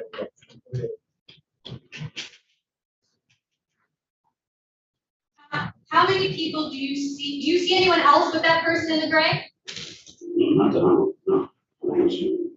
Okay, so you see that person. What else do you see when you hear those gunshots? That's all I see. I just run after that Where do you run to? to the back of the driveway. Okay, and why do you do that?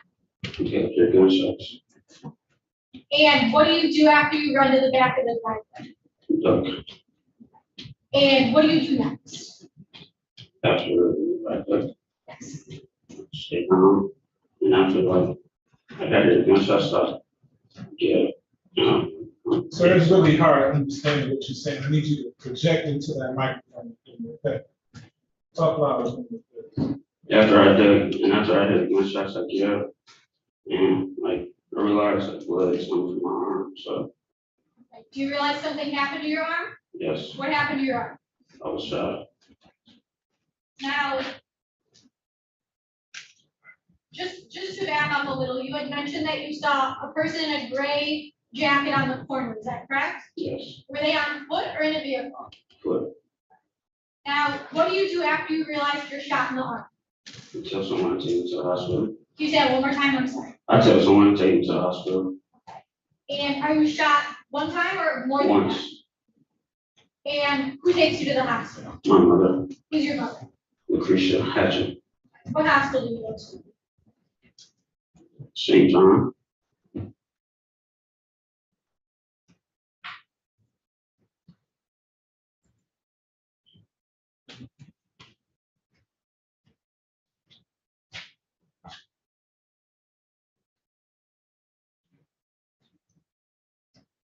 I guess I'm.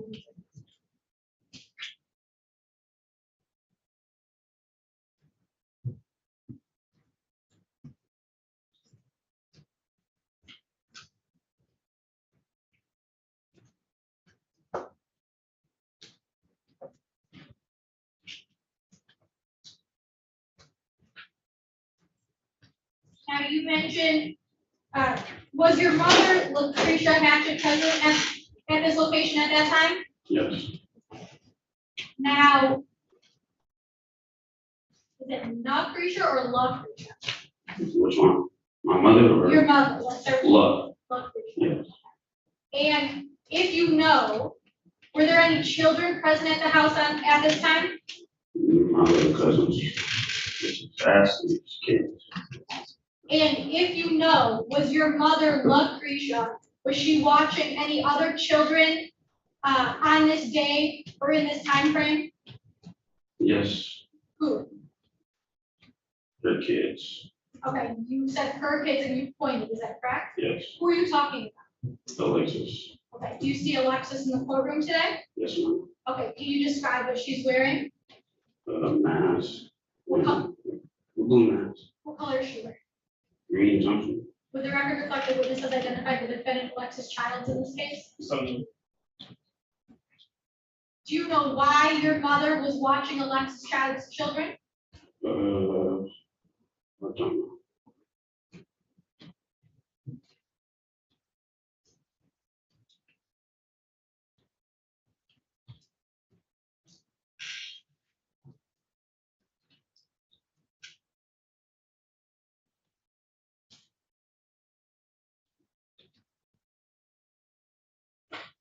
Now, some point after you go to the hospital, do you speak with police? Yes, ma'am. And you give a statement to police? Yes, ma'am. And do you remember describing the shooter to the police? Yes, ma'am. Okay, do you remember what you said? Yes, ma'am. How did you describe the shooter to the police? Yeah, a gray head, a gray zipper, and a black mask, ski mask. Do you recall what race this person was? Black. And do you recall about how tall that person was? Maybe 5'9", maybe taller.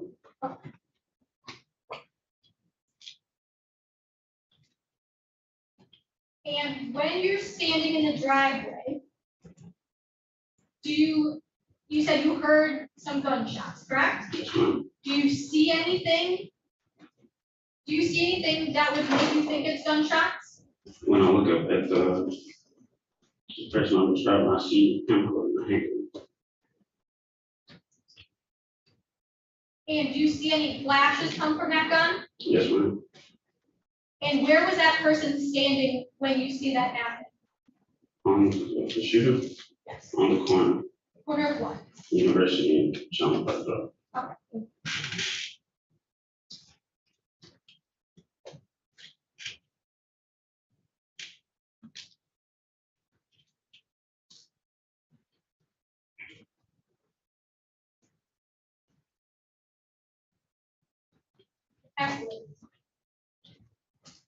Excellent. Thank you. Good afternoon, Mr. Thompson. No trip, man.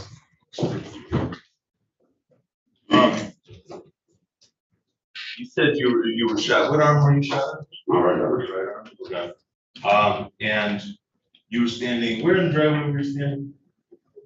I'm sorry?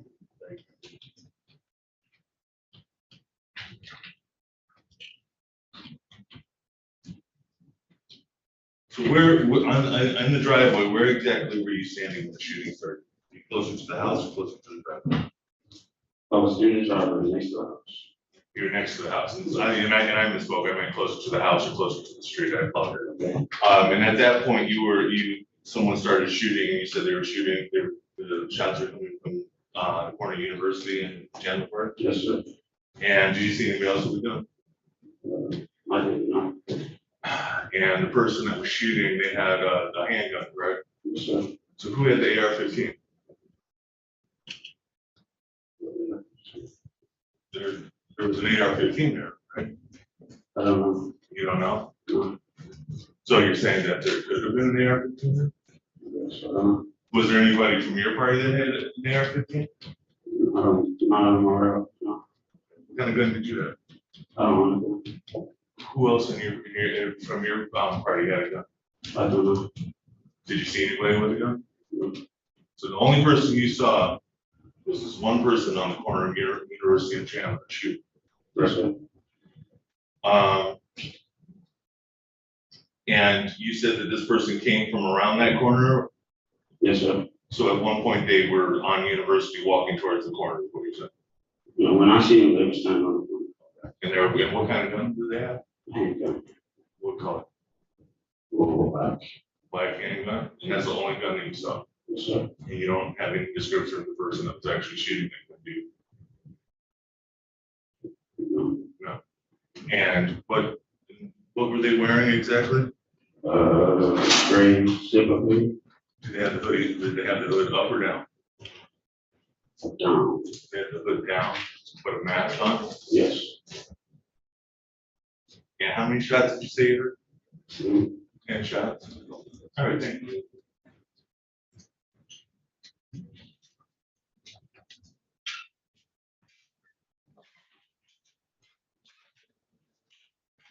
You were just asked if the hoodie was up or down. You said, down? Did you guess? What I remember was down. I'm sorry? What I remember was down. You sure? Yes, sir. All right, how far away was person shooting from where you were standing?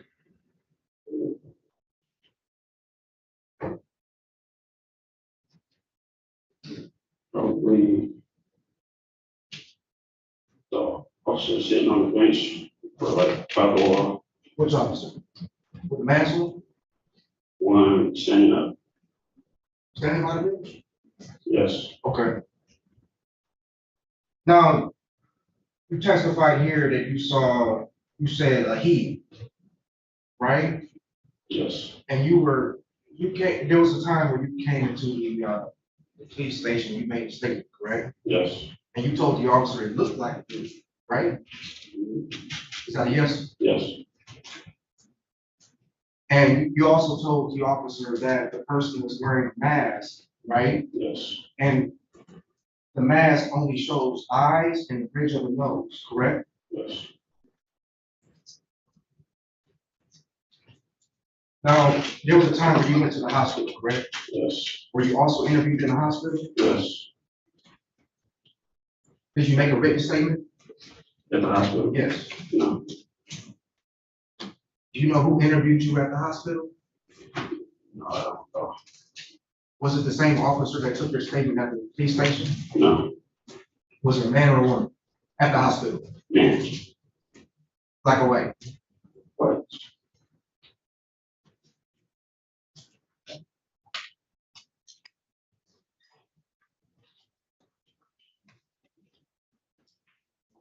You stated, you testified that Ernest was he about the same distance from where you are right now? That night in the driveway? Yes. Okay. Did you see Ernest shoot his gun? Yes. You heard people by you shooting guns, right? I just heard gunshots. Right, the officer asked you the same question, right, in the police station? Yes. And then you stated that you heard some people in your group shooting, right? I said I heard gunshots. No, you stated in your group at the police station, right? I said I heard gunshots. You refusing to answer the question? So this is asked and answered and argumentative. Please answer the question that the constituent has asked. Just doesn't seem like the answer, I guess. It's a false statement, Your Honor, so it isn't. So okay, I'll play the video. Let me ask you, sir, was there anyone from your group that you saw shoot? No.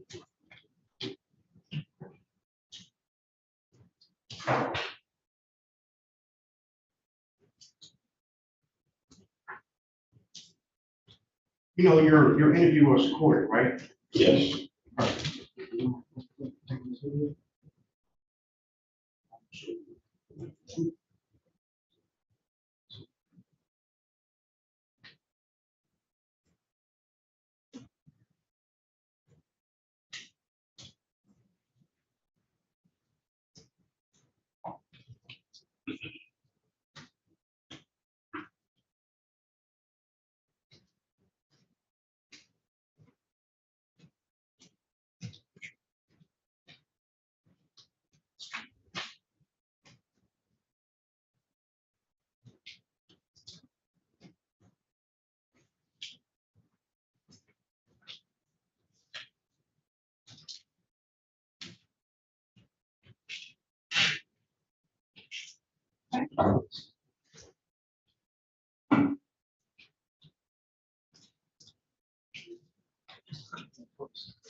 Oh, yes.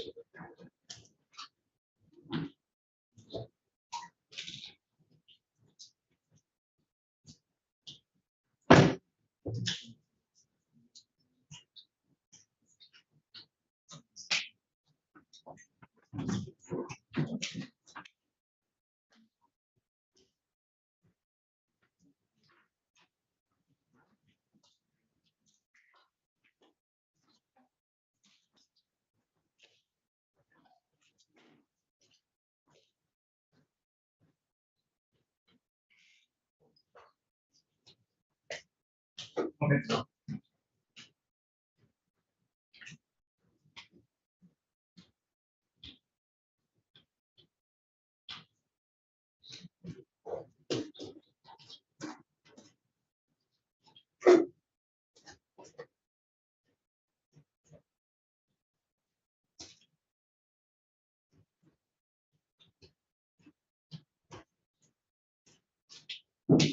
What are we doing?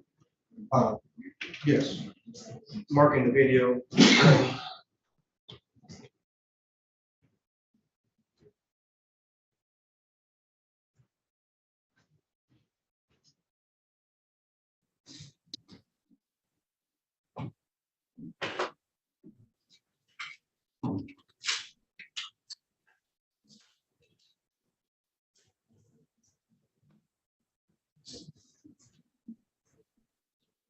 Yes, sir.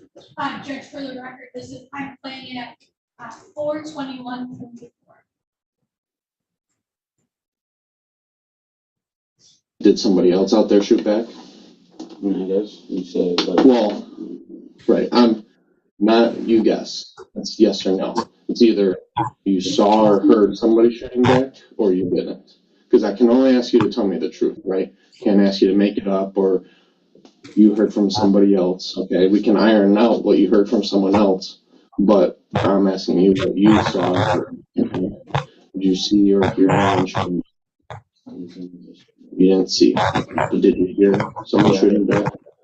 Okay, so after the suspect shot. And you told the police you did hear someone was shooting back, right? Sir,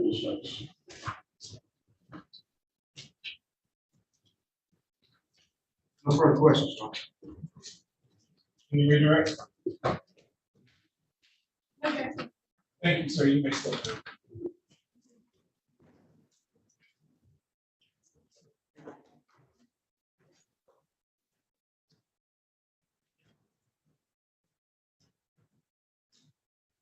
Any other witnesses for today? Yes, Judge, at this time, the people would call Detective Trooper Beatrice Terrell.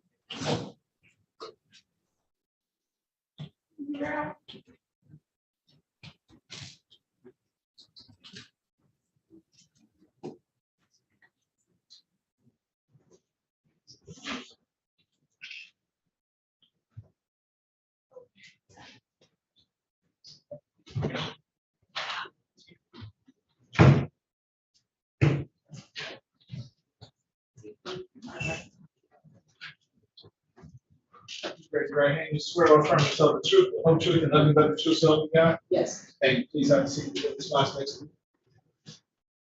you. Okay, begin when you're ready. Thank you, Judge. Can you please state your name for the record? Beatrice Terrell, And how are you currently employed? with Michigan State Police. Are you with a particular unit or group of the Michigan State Police? I'm with the Homicide Task Force in Detroit. And were you employed in that capacity back on July 22nd of 2020? Yes. And back on July 22nd of 2023,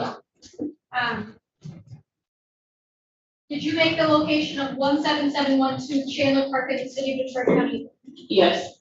And about what time did you make that scene?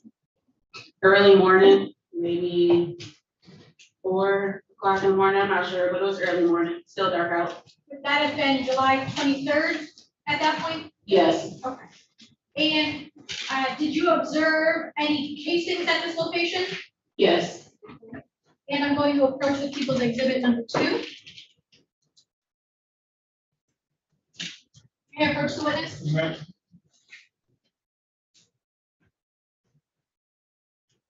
Do you recognize what I handed you? Yes. And what I handed you? A sketch from the same university in Chandler Park, not to scale.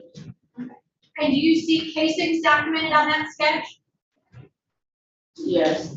Do those casings on the sketch fairly reflect the casings that you observed at the scene? Yes. Could you explain for the judge where and how many casings you observed for the scene? Based off the sketch? Based on your memory, and then the sketch to refresh your recollection if you don't recall. Okay, so while I was at the scene, so the house is like the second house off the corner. And the shell casings that I observed, they were on University Street in Chandler Park. So the house sits off a corner, but they were on the street, somewhere in the grass, and then somewhere on Chandler Park as well.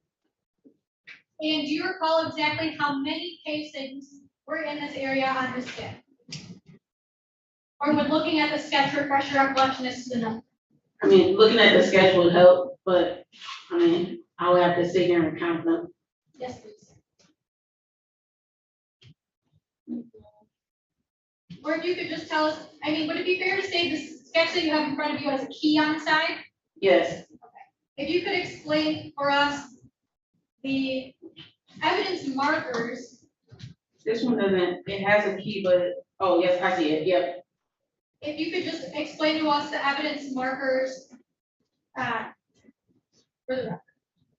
Okay, so based off the key, 1 through 25, which is the placards scattered on Chandler Park, are fire shell casings from 9mm, as well as 42 through 47. And then 26 through 33 and 40 through 41 are 223 caliber fire shell casings.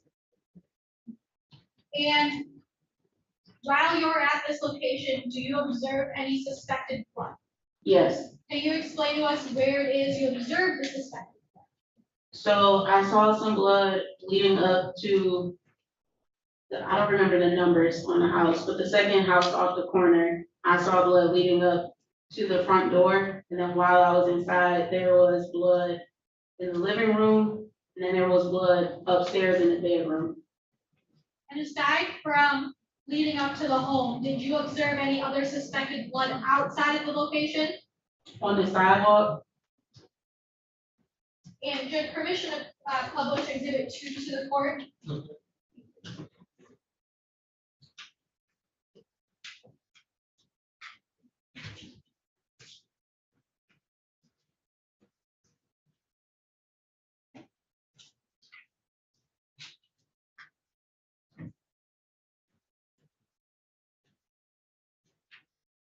And Trooper Terrell, in addition to going to the scene, did you have any other involvement in this investigation? Yes. Did you interview any potential suspects in this investigation? Yes. Who did you interview? Alexis Childs. And on what date would you have conducted that interview? I had to look at my report. I know it's in July. It was a few days after the incident occurred. Well, let me ask you this. Did you prepare a written statement based on your interrogation? Yes. And would that have the date that the statement was taken? Yes. All right. I'm going to approach with people's proposed exhibit 4 just to refresh the recollection as to the date of the statement.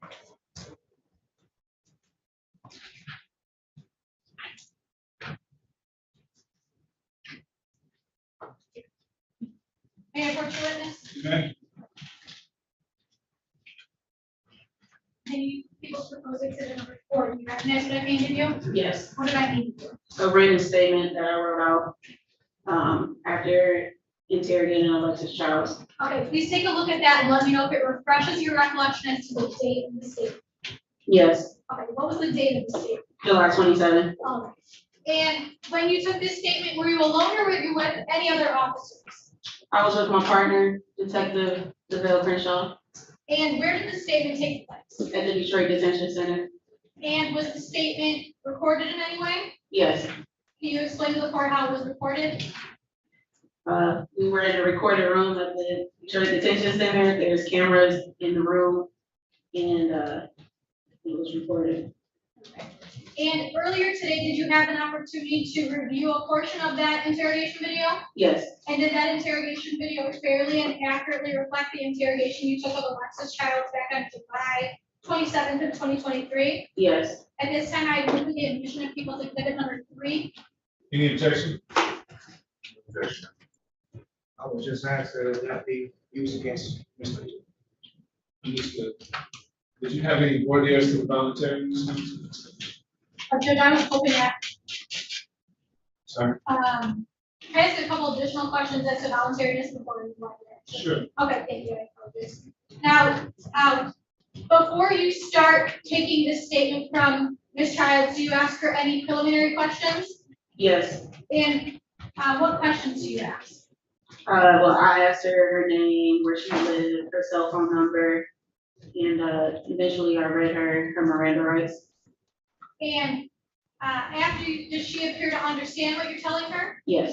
Okay, does she appear to be under the influence at the time you spoke to her? No. And were her advice of rights also recorded on the video? Yes. And Judge, at this time, I have received permission to play the portion of the advice of rights in people's proposed exhibit number 3, if that's all right. I would like to ask a couple questions as far as that's concerned, because I believe this is the second interview.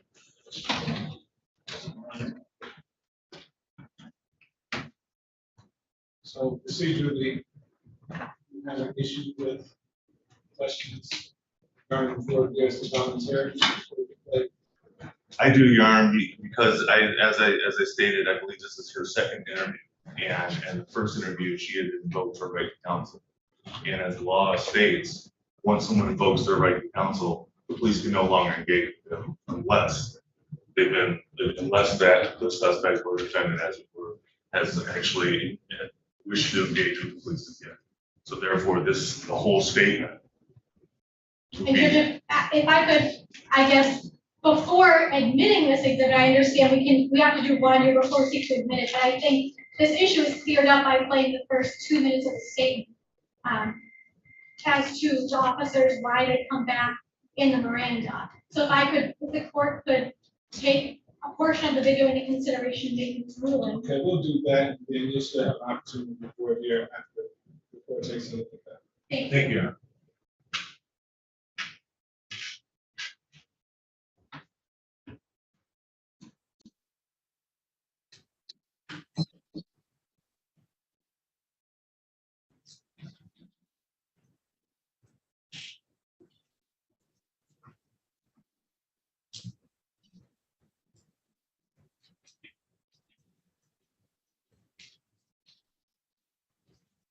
And for the record, I'm playing the video at 3:10:59.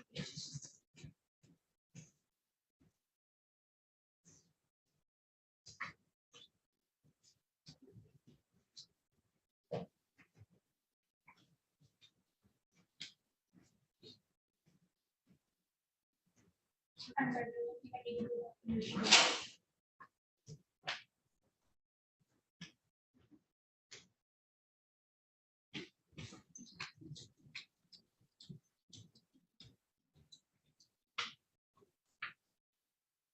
And for the record, I'm playing at 3:10:45.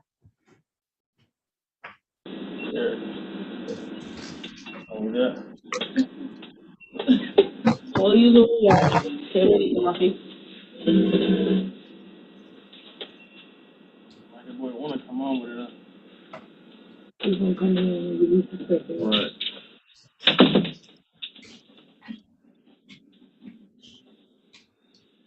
You scratching the wall? Looks like I'm trying to.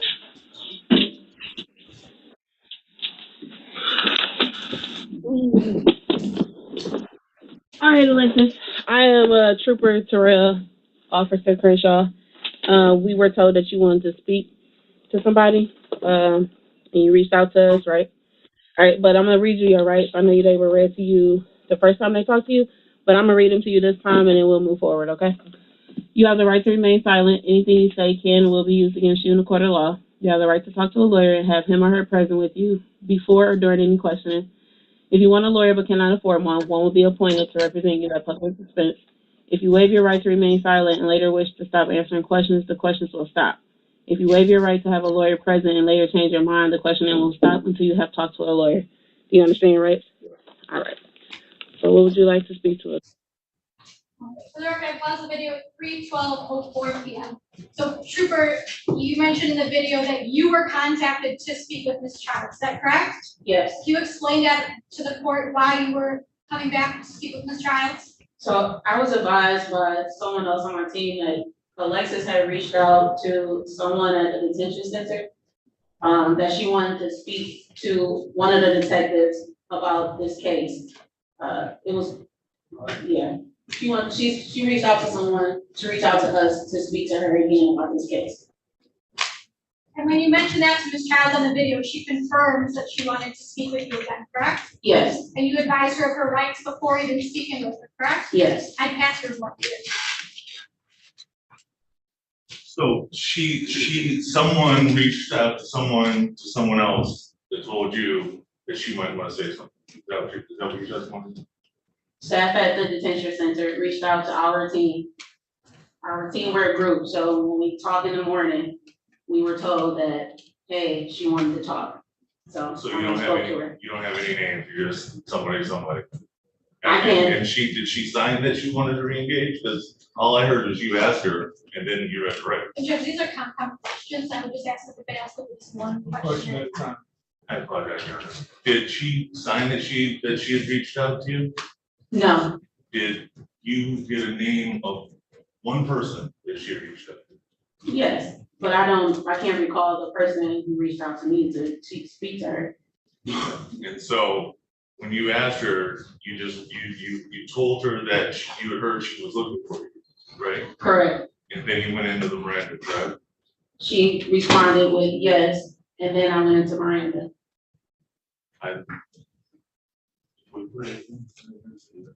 Okay.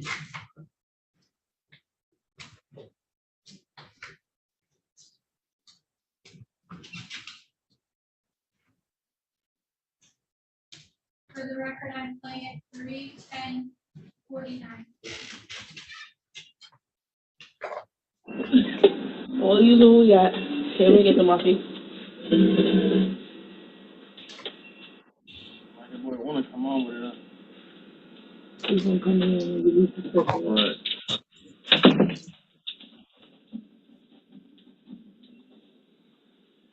You scratching the wall? Like I'm sorry.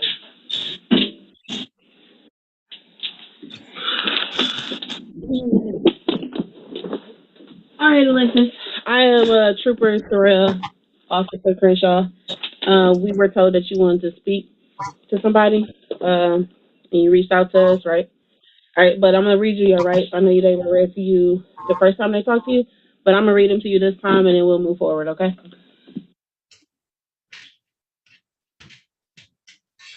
Your Honor, I did not hear her say yes or any response. She just jumped right to Miranda. Based on that, I would object to this interrogation. Judge, I think in the video you can see her nod her head when the trooper says you wanted to speak with us. I can play it again, but she Yeah, does. because I didn't hear her say anything. I She thought does. she says. And could I ask the officer another question? Does she verbally say out loud yes, or does she, I don't know, kind of grunt for the record without giving a verbal answer? Can you explain how she responded? Correct. It's like a head nod and then motioning on yes, but it's also like And at any time, did she stop you and say, no, I don't want to speak? No. At any point, did she stop you and say, no, I want my lawyer? No. Did she continue to cooperate and speak with you after she nodded her head and you advised her of her rights? Yes. Let's play it back. Okay.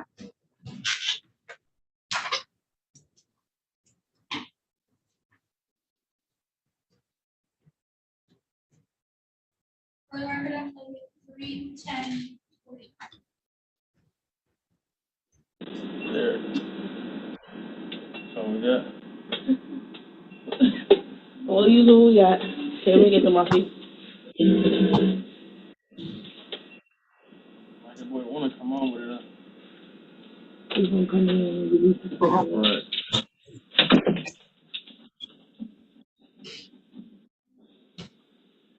You scratching the wall? Like I'm sorry.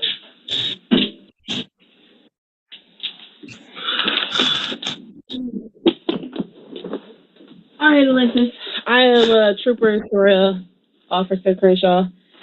We were told that you wanted to speak to somebody, and you reached out to us, right? All right, but I'm gonna read you your rights. I know they were read to you the first time they talked to you, but I'm gonna read them to you this time.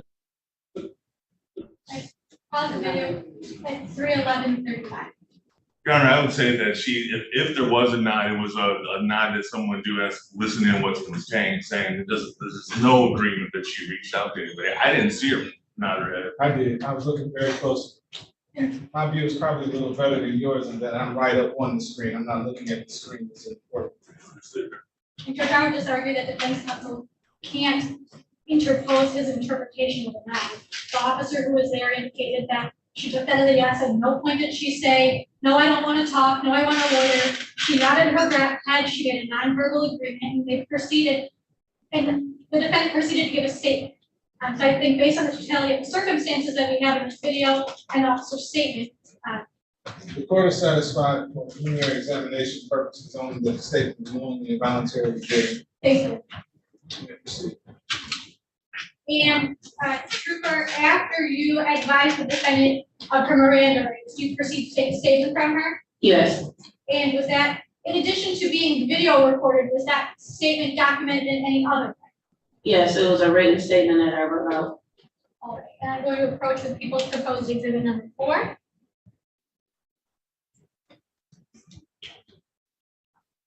May I approach the witness?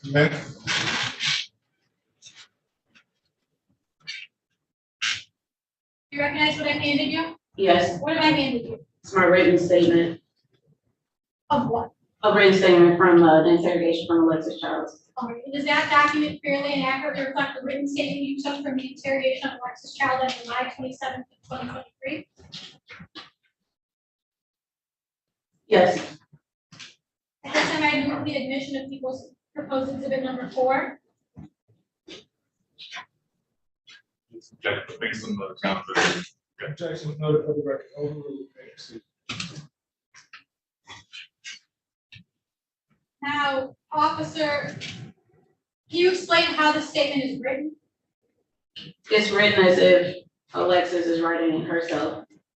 So not question and answer? It's question and answer, Okay. but the answers are as if she's answering it herself. And after you wrote the statement, did the defendant have an opportunity to review it? Yes, And after the defendant had an opportunity to review it, was it the form documented in any additional way? yes, at the bottom of each page, she signed, dated, and put a timestamp at the bottom. And at this time, I would ask that you could please read into the record the statement, the written statement that you have. Okay. Do you understand I'm conducting a criminal investigation? Yes. Tell me what happened Saturday. I'm sorry. Would you please say question? Question, yes. All right. Question, do you understand I'm conducting a criminal investigation? Answer, yes. Question, tell me what happened Saturday, July 22nd, 2023. Answer, I was hanging with Raven all day. Raven was driving her Kia, and I was on the passenger side. We went to Armani and Precious House on Chandler Park for about 40 minutes. Then we left and went to the club on Warren near my house. We was drinking and chilling. I asked to use her car to pick up Jalen. She let me. I went over Elijah's house at 247 Euclid, and Jalen, Elijah, and Skis got into the car. At the time, I saw Jalen with the gun, but nobody else. Elijah said, run him east to get some weed and to scare Rio. Elijah directed me over near Chandler Park and University. I parked blocks away, but I don't know where. Elijah, Jalen, and Skis all got out of the car and walked. The last time I looked at the clock, it said 1:32 a.m. Then I fell asleep and woke up to Elijah say to pull off. They were panicking and I was crying. Elijah told me to move and he drove away. Skis never got back in the car. Continuing with their answer. Then we went back to Elijah's house on Euclid and he kept saying he needed to get all this stuff out of the car.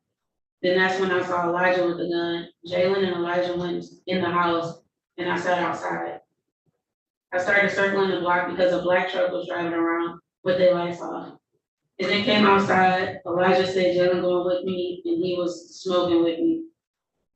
Jalen got in the car and we went to my house to play cards. The car was parked in the back of the house. At some point I went to pee and Jalen asked to see the keys. He went outside and then came back in. He said somebody was breaking into the car and he saw 3 people running. At some point, he dropped his gun. That's when I went outside, saw the glass, and decided to take Raven her car back. Jalen and I got to the club. I started explaining to Raven what happened. At some point, Jalen got into with the bikers and he took off and left me. I learned that Raven's gun was missing out of the car. That's when I got jumped. I was trying to explain to her, but I didn't have all the answers. I took off and hid in the bushes until daylight. I went home and hid in the basement. Shakira called me while it was on airplane mode. She called 911 for me, but I didn't see anyone. Eventually, I got a ride out to Shakira's house. Question, why did y'all go to the east side? Answer, Elijah wanted to scare Rio and buy weed. Question, did you have Raven's phone when you left the club by yourself? Answer, yes. I was using her hotspot. Question, did you know they were going to shoot at them? Answer, no. Question, why didn't reach out to the police? Answer, I felt I was innocent and you would reach out. Then Shakira told me to wait, but I wanted to reach out.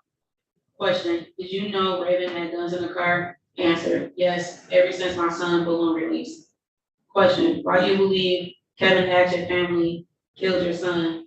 Answer, because I testified against Kevin and Giovanni, not his son.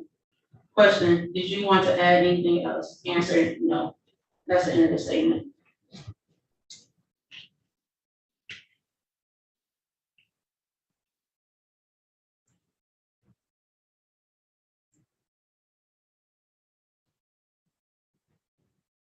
Now, Trooper, in addition to what's written in the written statement, was there additional information that before when you spoke with Ms. Childs? I'm sorry, could you ask that again? Yes, I apologize. Did you write down every single piece of information Ms. Childs gave you, or is there additional information in the interrogation? I did not write down every single thing that she said. There is additional information. Now, in one of the lines, Ms.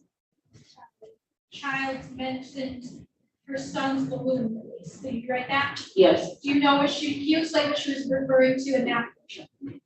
She was referring to she had a young son who was a few months old who had passed away earlier in July of this year. And you asked the question, why do you believe Kevin Hatchett family killed your son? Yes. Because I testified against Kevin and Giovanni, not his son. Is that correct? Yes. Did Ms. Childs explain to you?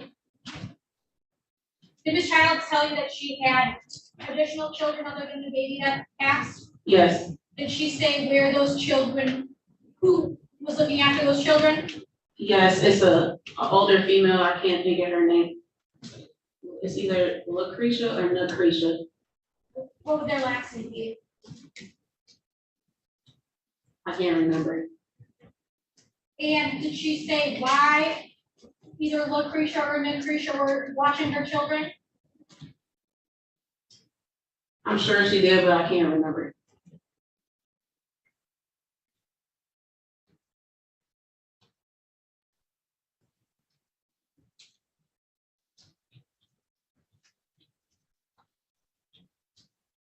So did I decide?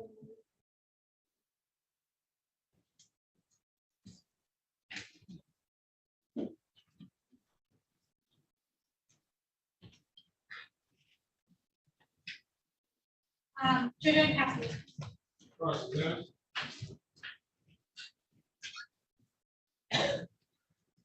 Just 1 second.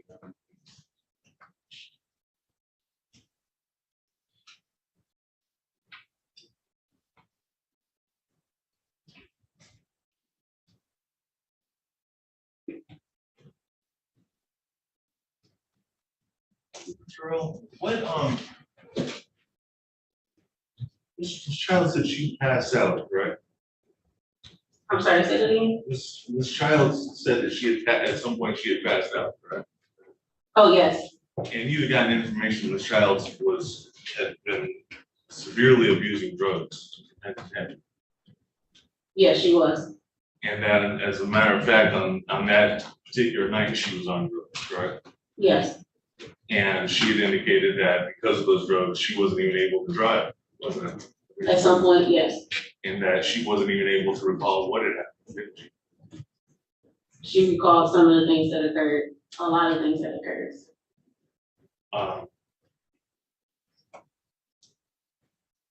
What time did she say that that she had taken Elijah and Jalen near Chandler Park? She said the last time she looked at the clock was 1:32 a.m. And the shooting happened at what time? I believe it was 2:02 a.m. It's a good half hour after. Yes. And she said that she had been awakened by the two young, who did she say was awakened by? Elijah. Elijah is the one who drove the car, correct? Well, so she explained it to me was she drove over there, she fell asleep, passed out, and she was awoken by Elijah, who, because she was so frantic from being woken up, that they swapped seats. She said that she drove over there, over in that general area. Correct. She said that she had been on drugs the whole time. I don't know if the whole time, but she said she was on drugs. She says that she'd been using lean. I'm sorry, using what? Lean. To my knowledge, she was using a variety of different things. In fact, she had been using those drugs with Raven earlier that day, hadn't she? I don't know. Yeah, thank you. Can you redirect? Oh, you had something, Mr. Johnson? Yes, sir. You stated you made the scene, correct? Yes. Now, were you wearing a body cam? No. Why not? I just made the thing. I wasn't in contact with anyone.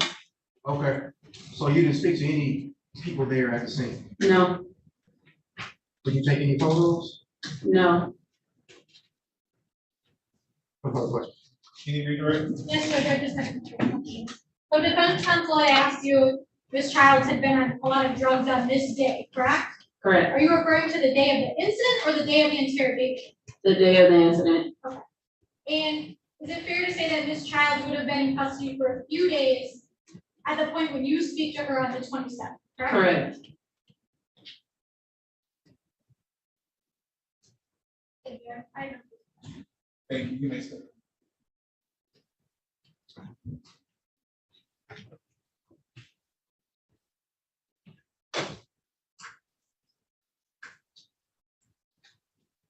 Any other witnesses for the people for today? Yes, Judge, at this time, the people would call Detective Stewart to the stand.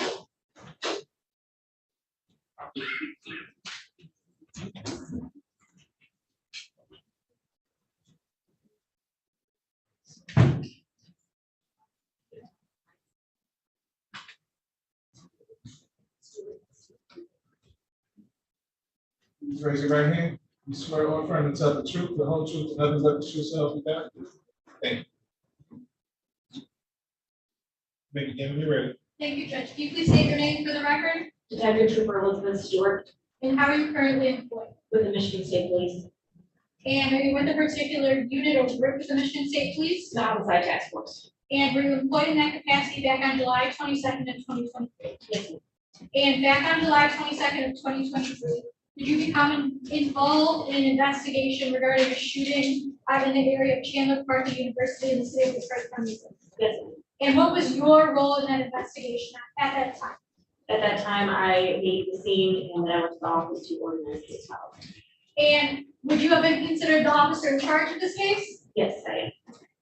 And as the officer in charge, I guess at some point in the investigation, did you take any statements from any suspects in the case? Yes, I did. And did you take a statement from Ms. Alexis Childs? Yes. And what day would that have been? That would have been July 25th. And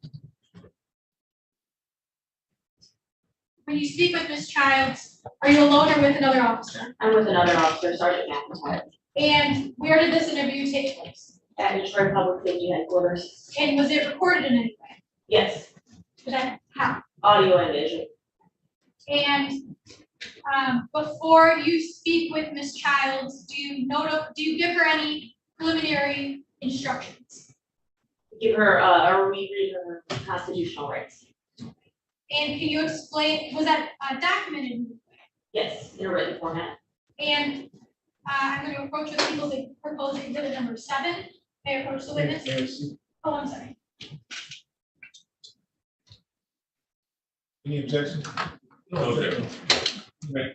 Can you people propose exhibit number 7? Do you recognize what I handed you? Yes, ma'am. What have I handed you? And you handed me the constitutional rights certificate of notification For who? for Alexis Childs. On what day?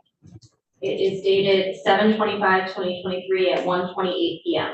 And what's listed on that form? All of the rights, all the Miranda rights. And were those read to Ms. Childs?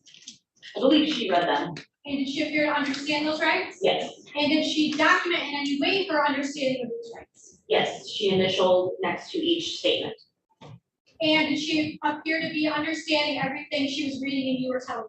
Yes, And in addition to initialing those rights, did she do anything else to confirm she understood the rights she was advised of? she did, she signed at the bottom as well. And did she appear to be under the influence at the time you were speaking? No, she did not. And did you offer her food and beverage at the time you spoke with her? Yes. And did she have an opportunity to use the bathroom if need be? Yes. At this time, I would ask for one of you to sit down. I'm sorry. Cool, make a finding. You said pass. Cool, make a finding.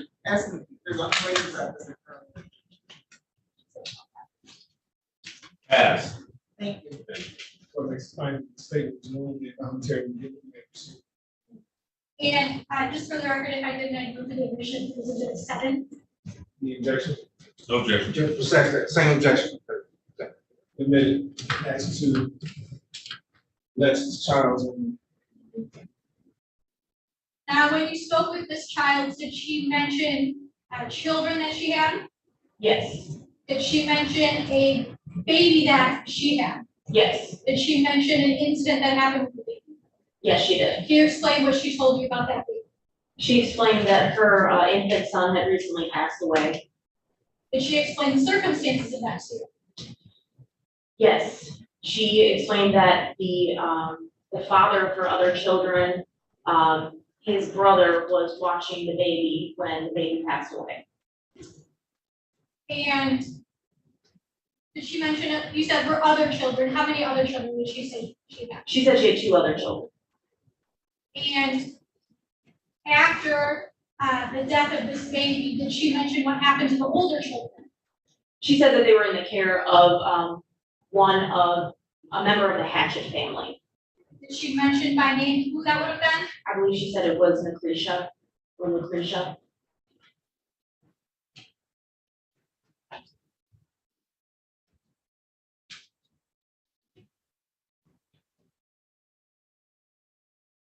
Now, in addition to taking this statement from Ms. Childs, did you also speak with another suspect in this investigation? Yes. And would that be a Mr. Elijah Hill? Correct. And on what date did you speak with Mr. Hill? I cannot remember the specific date. We're looking at a copy of the notification of rights, refresh your recollection. This is the date.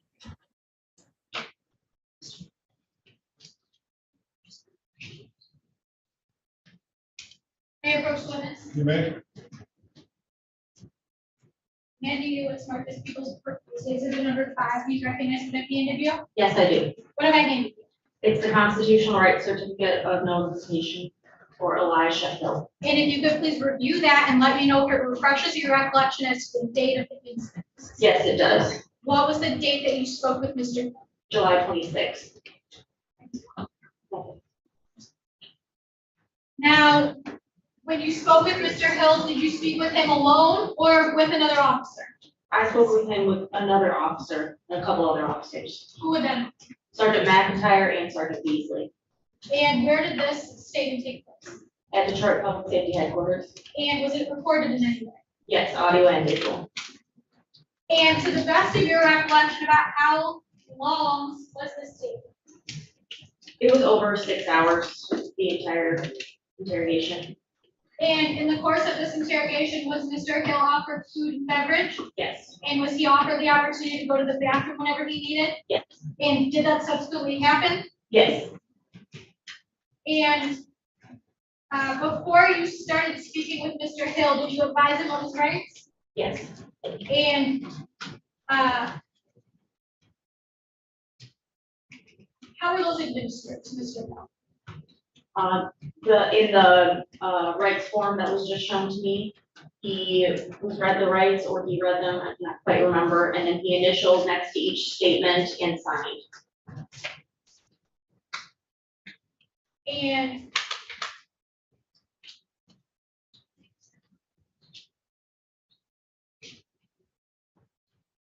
oh, yes, yes. Okay, first witness. Yes. Handing you again people's proposed exhibit number 5. And does that item fairly and accurately depict the notification of rights administered to Mr. Hill back on July 26th of 2023? Yes. And this time I move for the admission of people's proposed exhibit number 5. Any objection? Objection. And Trooper Stewart, earlier today, did you have an opportunity to review a portion of Mr. Hill's interrogation video? Yes. And did that video fairly and accurately reflect the statement that you took from him back on July 26th of 2023? Yes. At this time, I move for the admission of people's proposed exhibit number 6. Any objection? No objection. Admitted.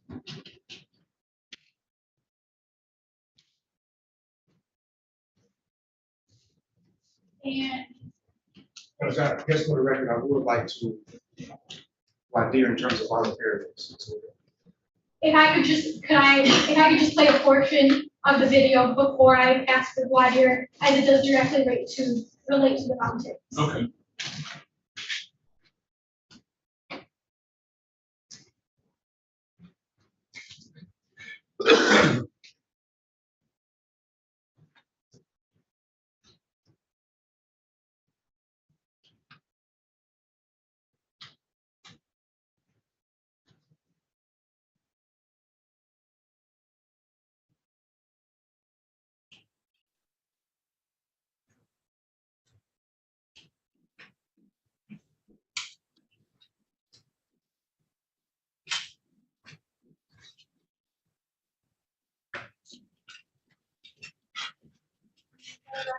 Playing at 1:55.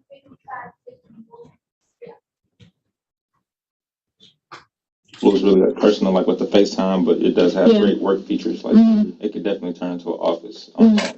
Well, true, and it connects to, I mean, you got a MacBook or anything? Everything. Yeah. I do got a Mac, Yeah. but no iPhone. Yeah, man. All right, so I am gonna read you this real quick. If you have any questions, just let me know, or can you read them right? Absolutely. Okay, all right. Do you want to read Yeah, that? so you know what? And I have friends who have trouble reading and stuff, so thank you. Okay, yep. If you wanna read all these out loud, and I'll have you initial by each one after you read them. All right. I understand that 1, I have a right to remain silent and that I do not have to answer any questions put to me or make. Wait, hold on. I have a right to remain silent and that I do not have to answer any questions put to me or make any statements. I do understand that. You wanna put your initials right next to the letter or the number 1? Sure. Number 2, I understand that any statement I make or anything I say will be used against me in the court of law. Understand that. I've been there before. I understand that I have the right to have an attorney or lawyer present before and during the time I answer any questions or make any statement. Yes, I understand that as well. 4, I understand that if I cannot afford an attorney, one will be appointed for me without cost by the court prior to any questioning. I do understand. 5, I understand that I can decide at any time to exercise my rights and not answer any questions or make any statement. No, I understand. That just makes you look super guilty. Never understand. Okay. Sign right there, please. Right here? Yes. Okay. Signature? Yes. All right, cool. And then below that, you put the date. Today is July 26th. So 7:26. Oh, shit, sorry. That'll be good. 7:26. And then the time is 1:58 p.m. Okay. Thank you, sir.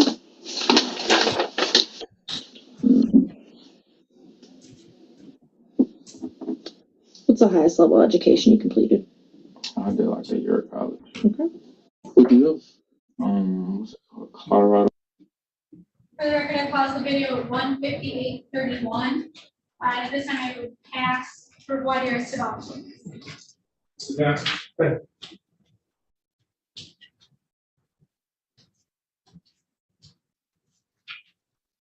I see Sister Counsel, she stopped the video I'm sorry, she started the video about it was 1:55, correct? Yes, And when she played the video, you can see that you are seated along with your other colleague, correct? correct, And also Mr. Hill seated. yes. And that was so for about 30 minutes, correct? I don't believe we were in the room, my partner and I were in the room for 30 minutes prior to that. Mr. Hill was in the room about 1:26 p.m. So, yes, sir. Okay. And then at 1:26 p.m., he was being questioned about guns and weapons, correct? That's what's in the video, yes. That's what's in the video. Yes. All right. And you know, he also was questioned about what house he came from, right? I would just object to lack of personal knowledge. This is not the officer that asked many of those questions. She wasn't present for it either. I don't think she can testify to this specific portion. Well, this was the officer in charge of the case. She was in the room. She knew that Mr. Hill was being brought.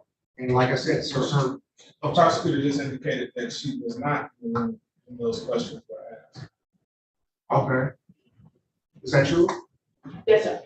Okay. So, and you're aware that there was no Miranda's ever being read to Mr. Hill, correct? Not prior to that, no. Not prior to what? To when we read them just now in the video. Right, so the Yeah. first time that Miranda's were even brought up was when this form was placed to Mr. Hill. Yes, correct? sir.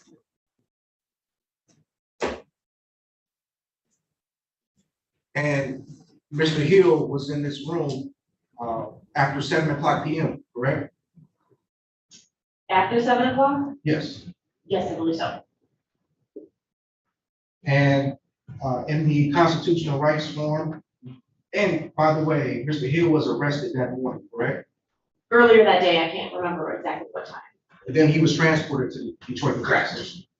Right? And he was never asked if he was under the influence of any drugs, correct?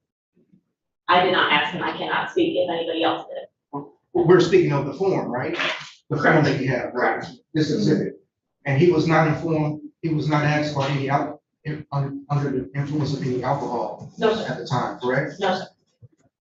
Now, throughout this interview or questioning for Mr. Hill, Mr. Hill was tired, correct? I can't speak to how he was feeling. Did you see Mr. Hill sleep in the room? I saw him with his head down. So you didn't hear any snoring or see him No, sleeping? I did not. And his head was down for a number of tens of minutes, correct? While I was in the room, Or just period? just in general, Object to lack of personal knowledge. If he's asking what happened when she wasn't in the room. I don't think that's something she can testify to. Well, if she saw. She can testify as to when she was in the room. Did you see Mr. Hill laying down on the table when you were outside of the room? no, Okay. Did you peek in at Mr. Hill anytime? no. Okay.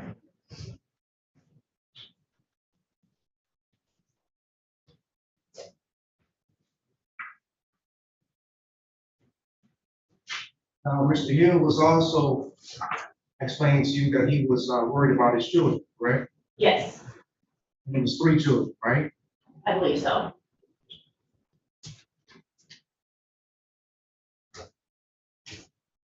Judge, that's all I have for the questioning. Trooper Stewart. You have any objection to this statement being deemed voluntary for exam purposes only? Yes, I do. The objection being, we have the exhibit here with the video. It shows that Mr. Hill was tired. It shows that he was sleeping. There was no questions posed about any influence of any drugs or alcohol. He was questioned well before this, at this time in the video, 1:55:51. Let me ask you this. At the time that you spoke with Mr. Hill, did he appear to be following your questions in a logical manner? Yes. Was there anything to suggest to you that he was under the influence of intoxicating liquor or narcotics? No, sir.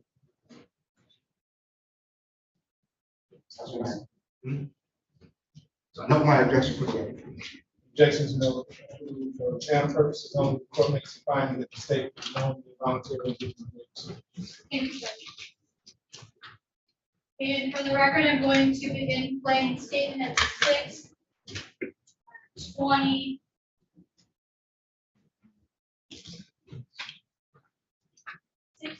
6/20/48.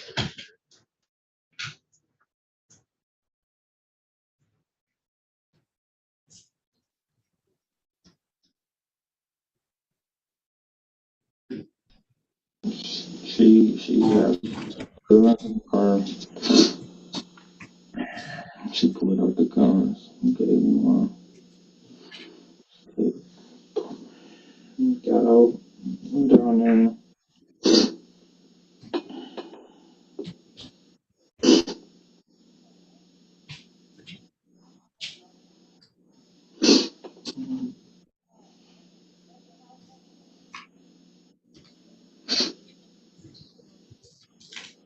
Pause it just for a second.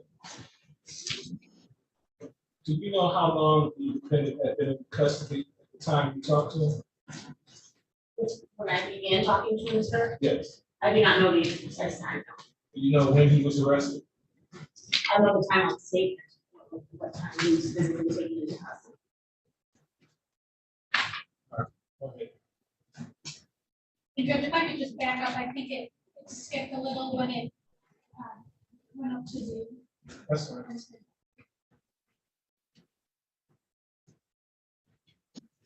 The record playing at 6/20/19.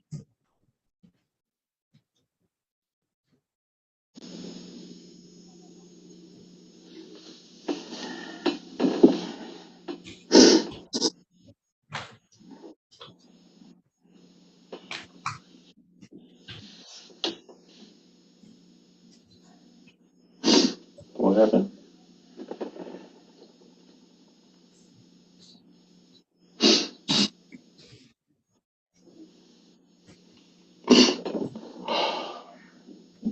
She asked for guns in the car. She pulled out the gun and gave me one. Got out, went down there.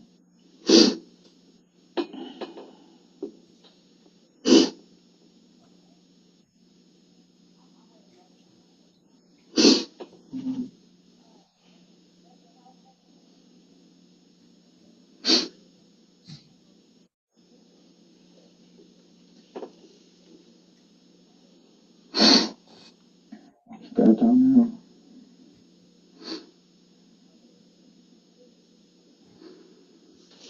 They started shooting. Shooting. Both sides were shooting. So where did y'all park at? I don't know, she parked like a block away or something. And did she get out the car too? Yeah, she got out the car for a second. She walk up with you? No, she had dropped this off. I don't know if she walked up. I just You say we, who's we? Jalen. Alexis, she was there, but So when y'all walked up the block, did she walk up the block with you, or was it just you and Jalen? it was all of us. It was all of us. She was there. Okay. So what happened? Explain to us the part when y'all got to the corner. Yeah, so the corner, like, yeah, seen us at the corner. So everybody just got the shooting. Did y'all say anything? Was any exchange of words? No exchange of words. We just got the shooting, bro. We just got the shooting. How many times did you shoot? Like 5 or 6. Did you know who you were shooting at?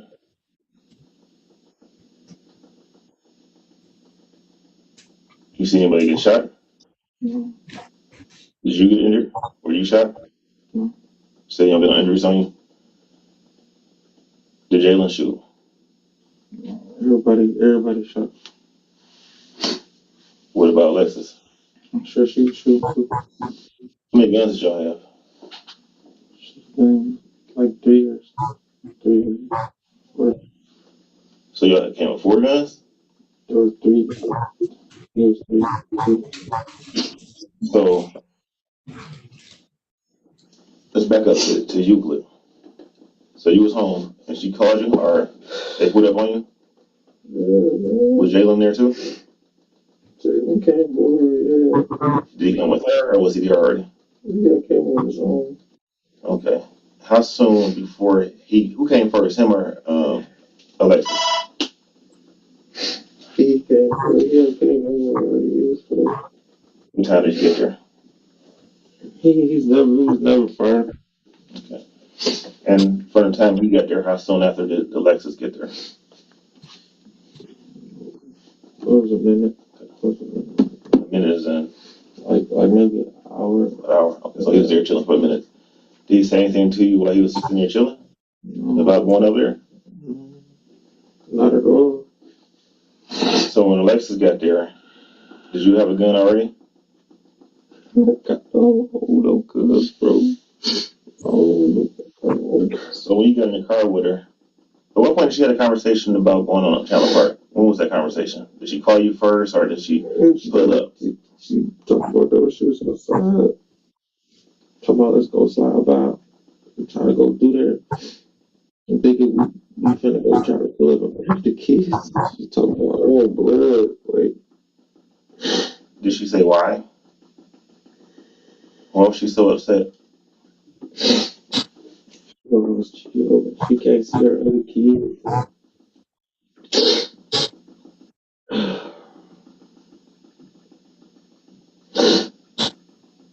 Then when did you find out that somebody got killed or somebody got shot? It was after I found out she had got beat up. It was almost the next day. Tez called me. I was just who's Tez? Someone from on their side of the family. Okay. What did he say to you? He was calling like he was crying.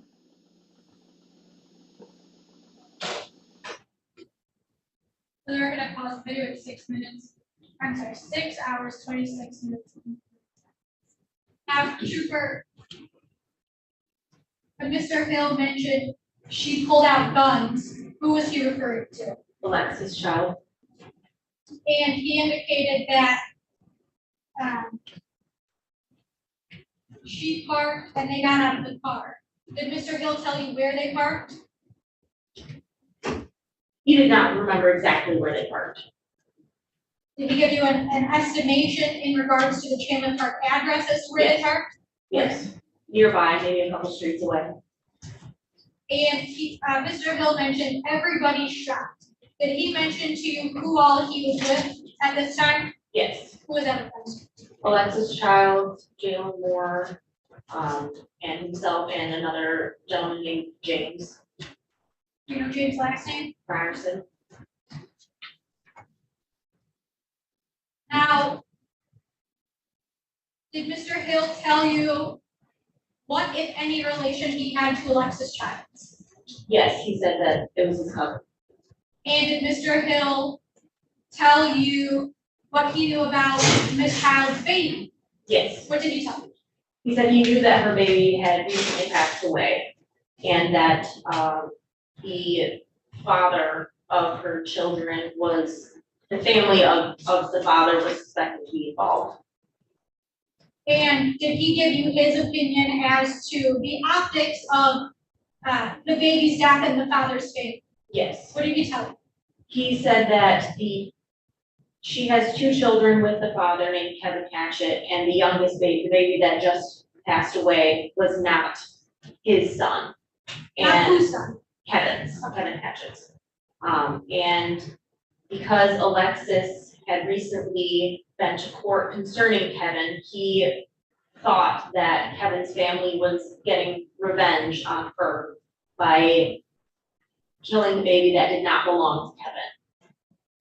And what did you say Kevin's last name was? Hatchett. And did Mr. Hill indicate what the status was of Miss Child's older two children? He said they were in the care of a member of the Hatchett family.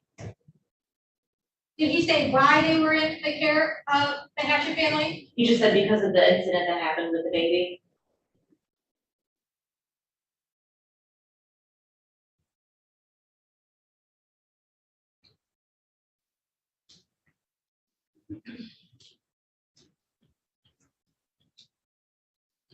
Ask the witness.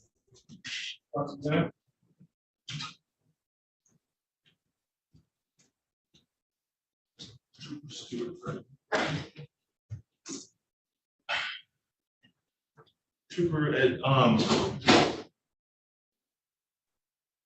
Madam Prosecutor shows you the video where Mr. Hill seems to start telling a version of the story after 6 hours of questioning, correct?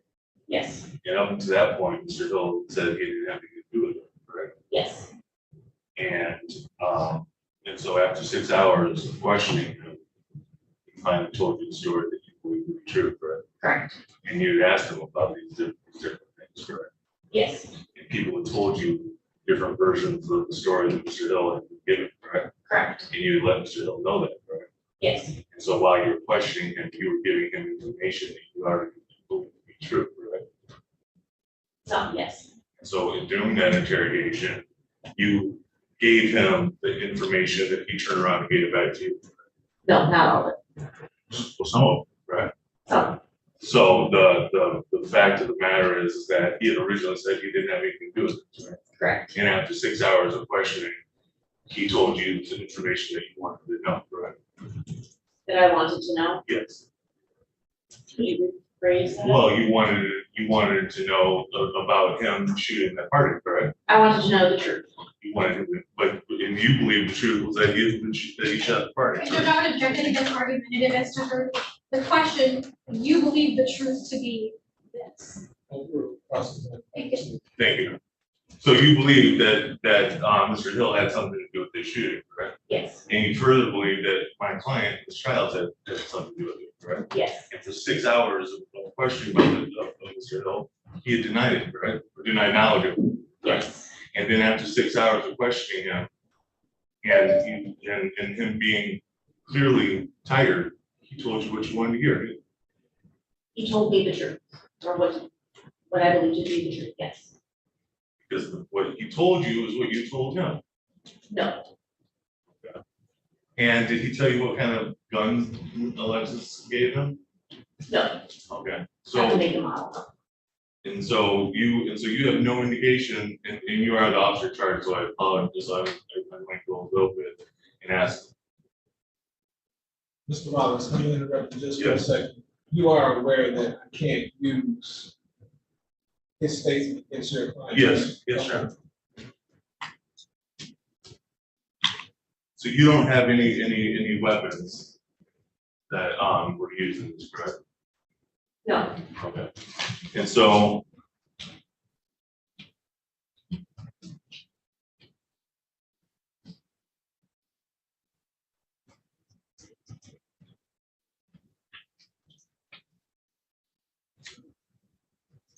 I have any more questions? Johnson? Just to say, the questioning stopped after Mr. Hill, just stated, after 6 hours, correct? Yes. And you don't know if Mr. Hill was even present that day, right? I don't know if he was present. Could you rephrase that? You don't know if Mr. Hill was even present that day, correct? No, I do. Based on his statement. Exactly. No further questions. Can you redirect? Thank you. You may say.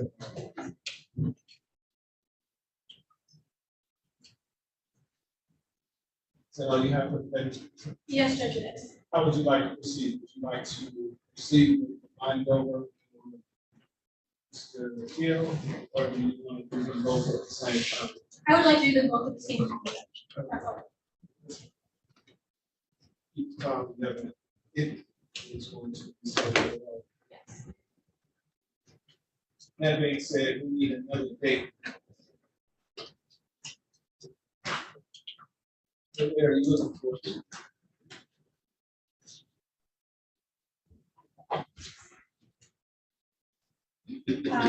Would the court be able to come back on Friday? Or? This Friday? Yes, Judge. I won't be available, John.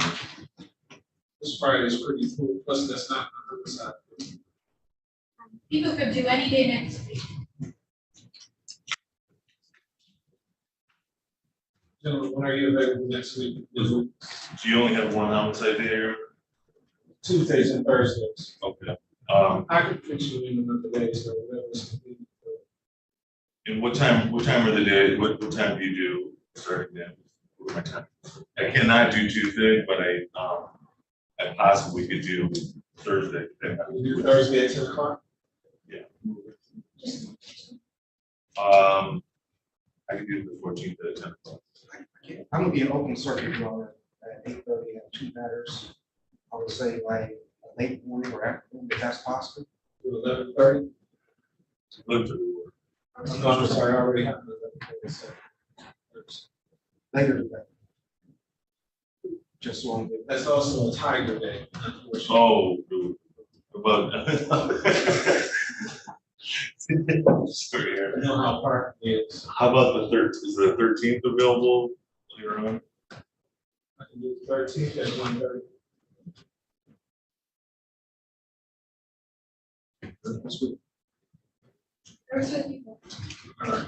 Elvin Park, continue to September 13th at 1:30. Thank you. Thank you.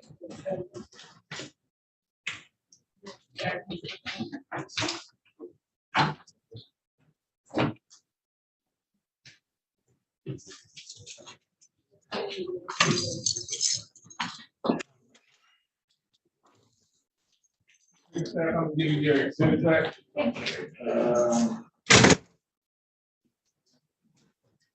I'll talk to you first. I didn't get into the court yet. Oh, you did. Thank you. Yes.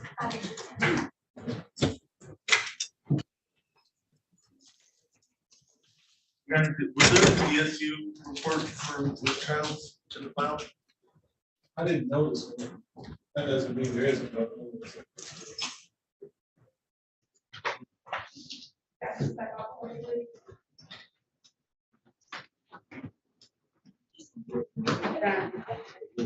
Child and he was ready to go up.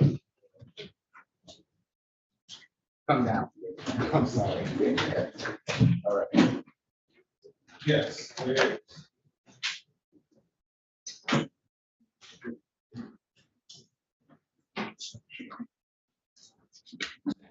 They recommend no action.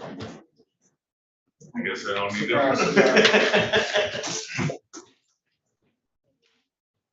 Just in case you were wondering, Mr. Johnson is also one. Oh, no, I wasn't wondering about it. I'm looking forward to something else later. Okay.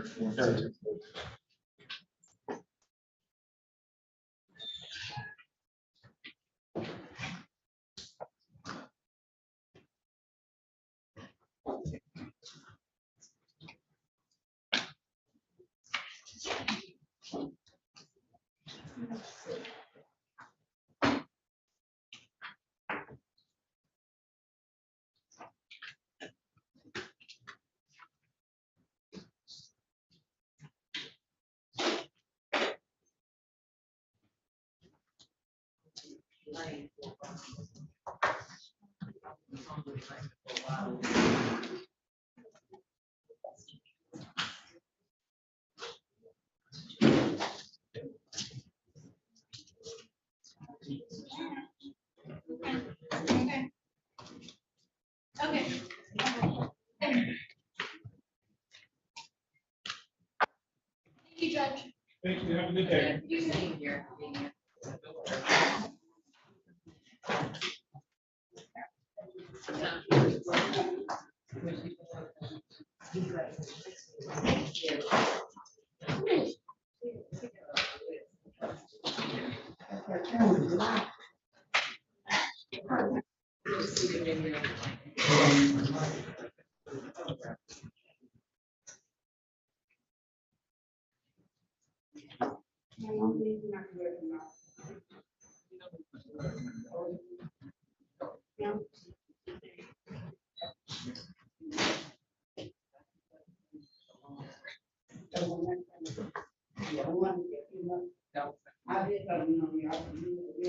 Well, folks, that concludes the docket for today. Hope to see you tomorrow, same bat station, same bat time. I need to, Tiffany Howard, she said her client is still applying Dante's bail. It's still in the hospital. She wants to do the exam via Zoom. She's been trying to get contact with the jail and they're not answering. Within the 12-hour setting. Yeah, So I take it he's still in custody. So what do we need to do to have him go out there and set up the camera so we can see what's going on here? well, are we keeping, we already have an exam date? Yes, it's Friday. It's good to see you. I miss these days. Have a good day. See you, Judge. All right, take care, Mr. Johnson. Bye.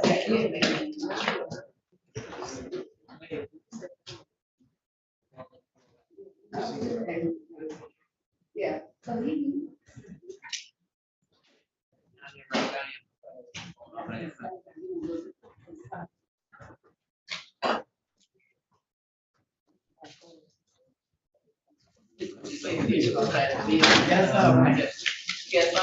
Yeah. Y'all have a good day, see you tomorrow. All right.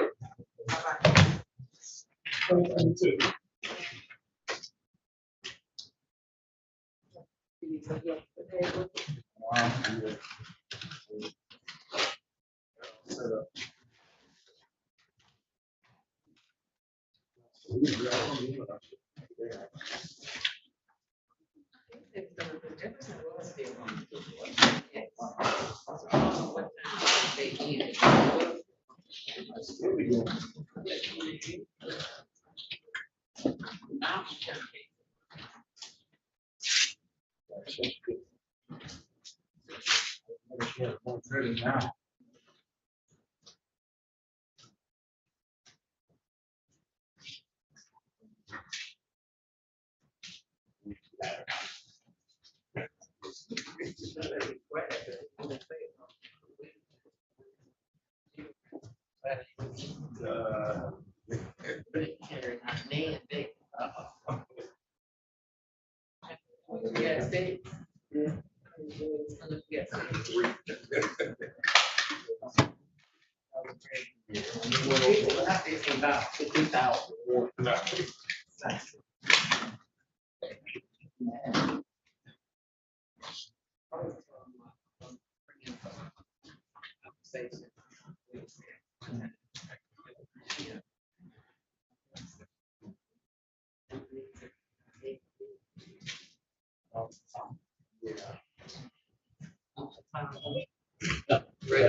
Were you from the dirt? Right. Yeah, that's true.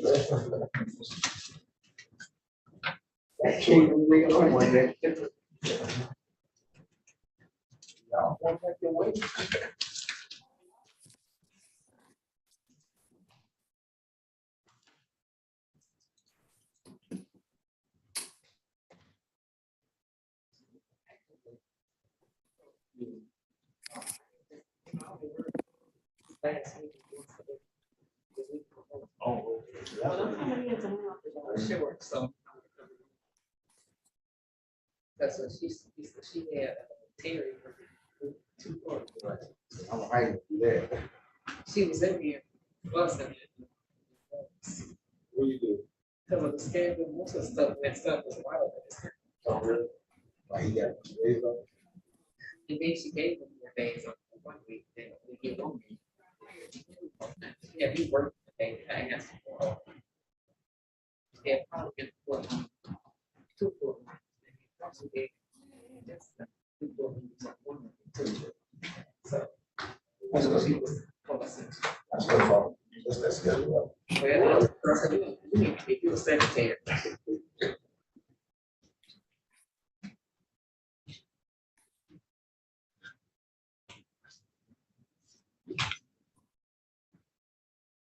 What's up?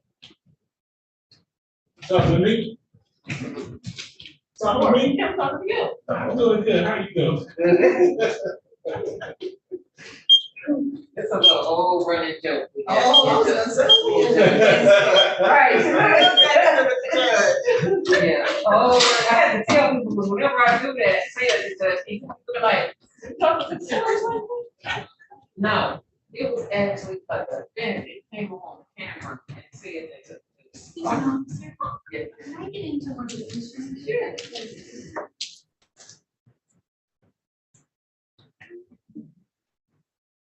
Yes. Okay.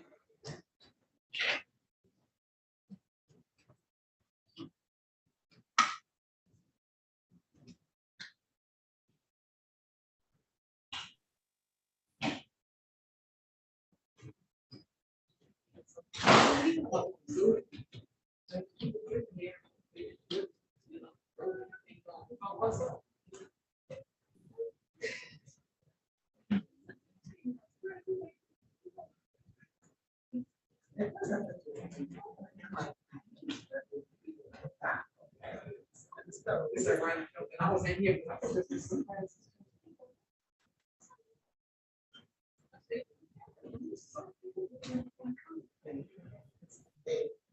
It's like, you better than that, come on. I guess not. I was still here. It's like, oh, speakers on, smoking, in the bed. I don't know if I can see the other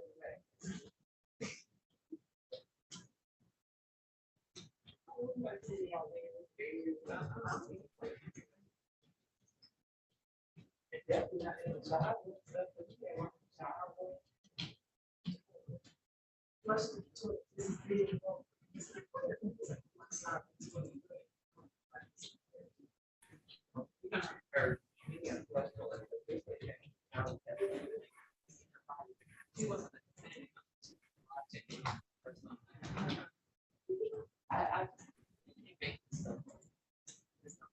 Smoking cigarettes.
All of that.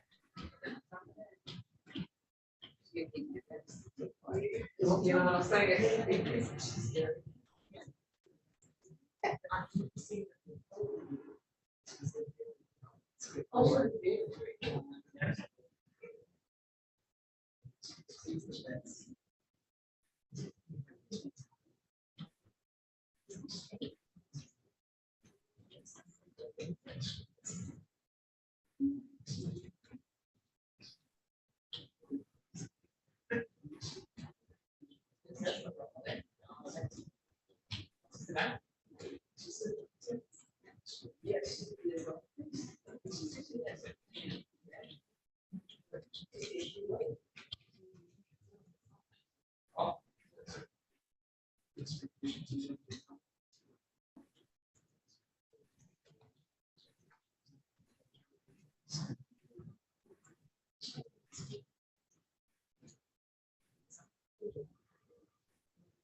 requirements to call?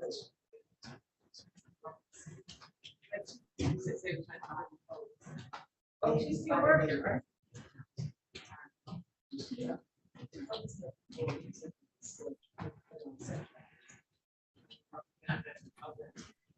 I don't know, I know the name.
Somebody else?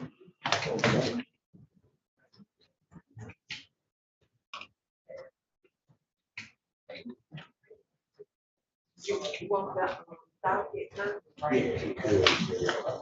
Hopefully, site will be back.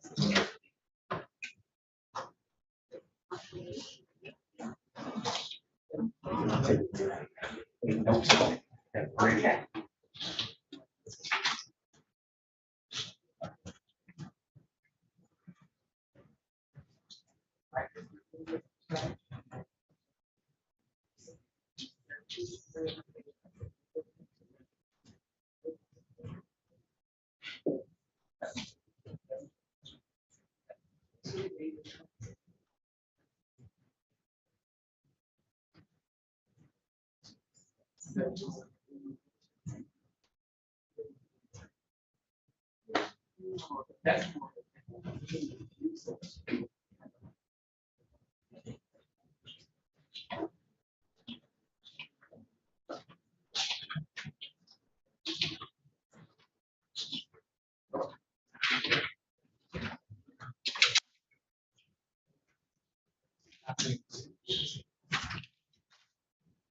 It's on the back. Oh.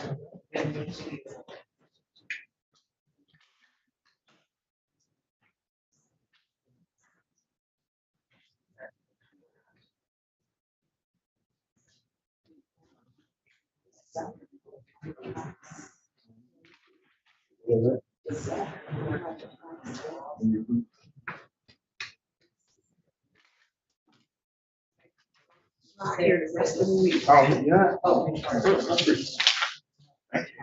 See your money. Yeah. All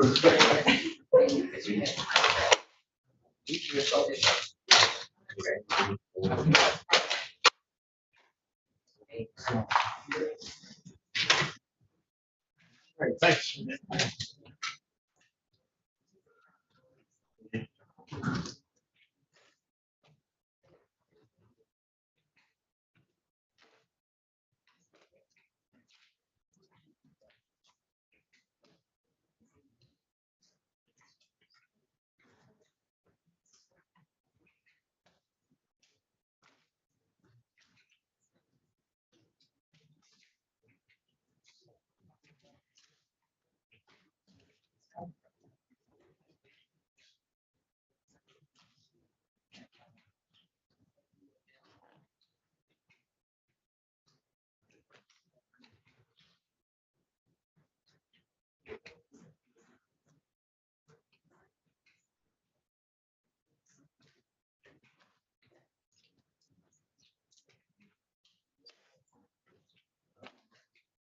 Yes, I know you have a good afternoon too. Thank you too, man.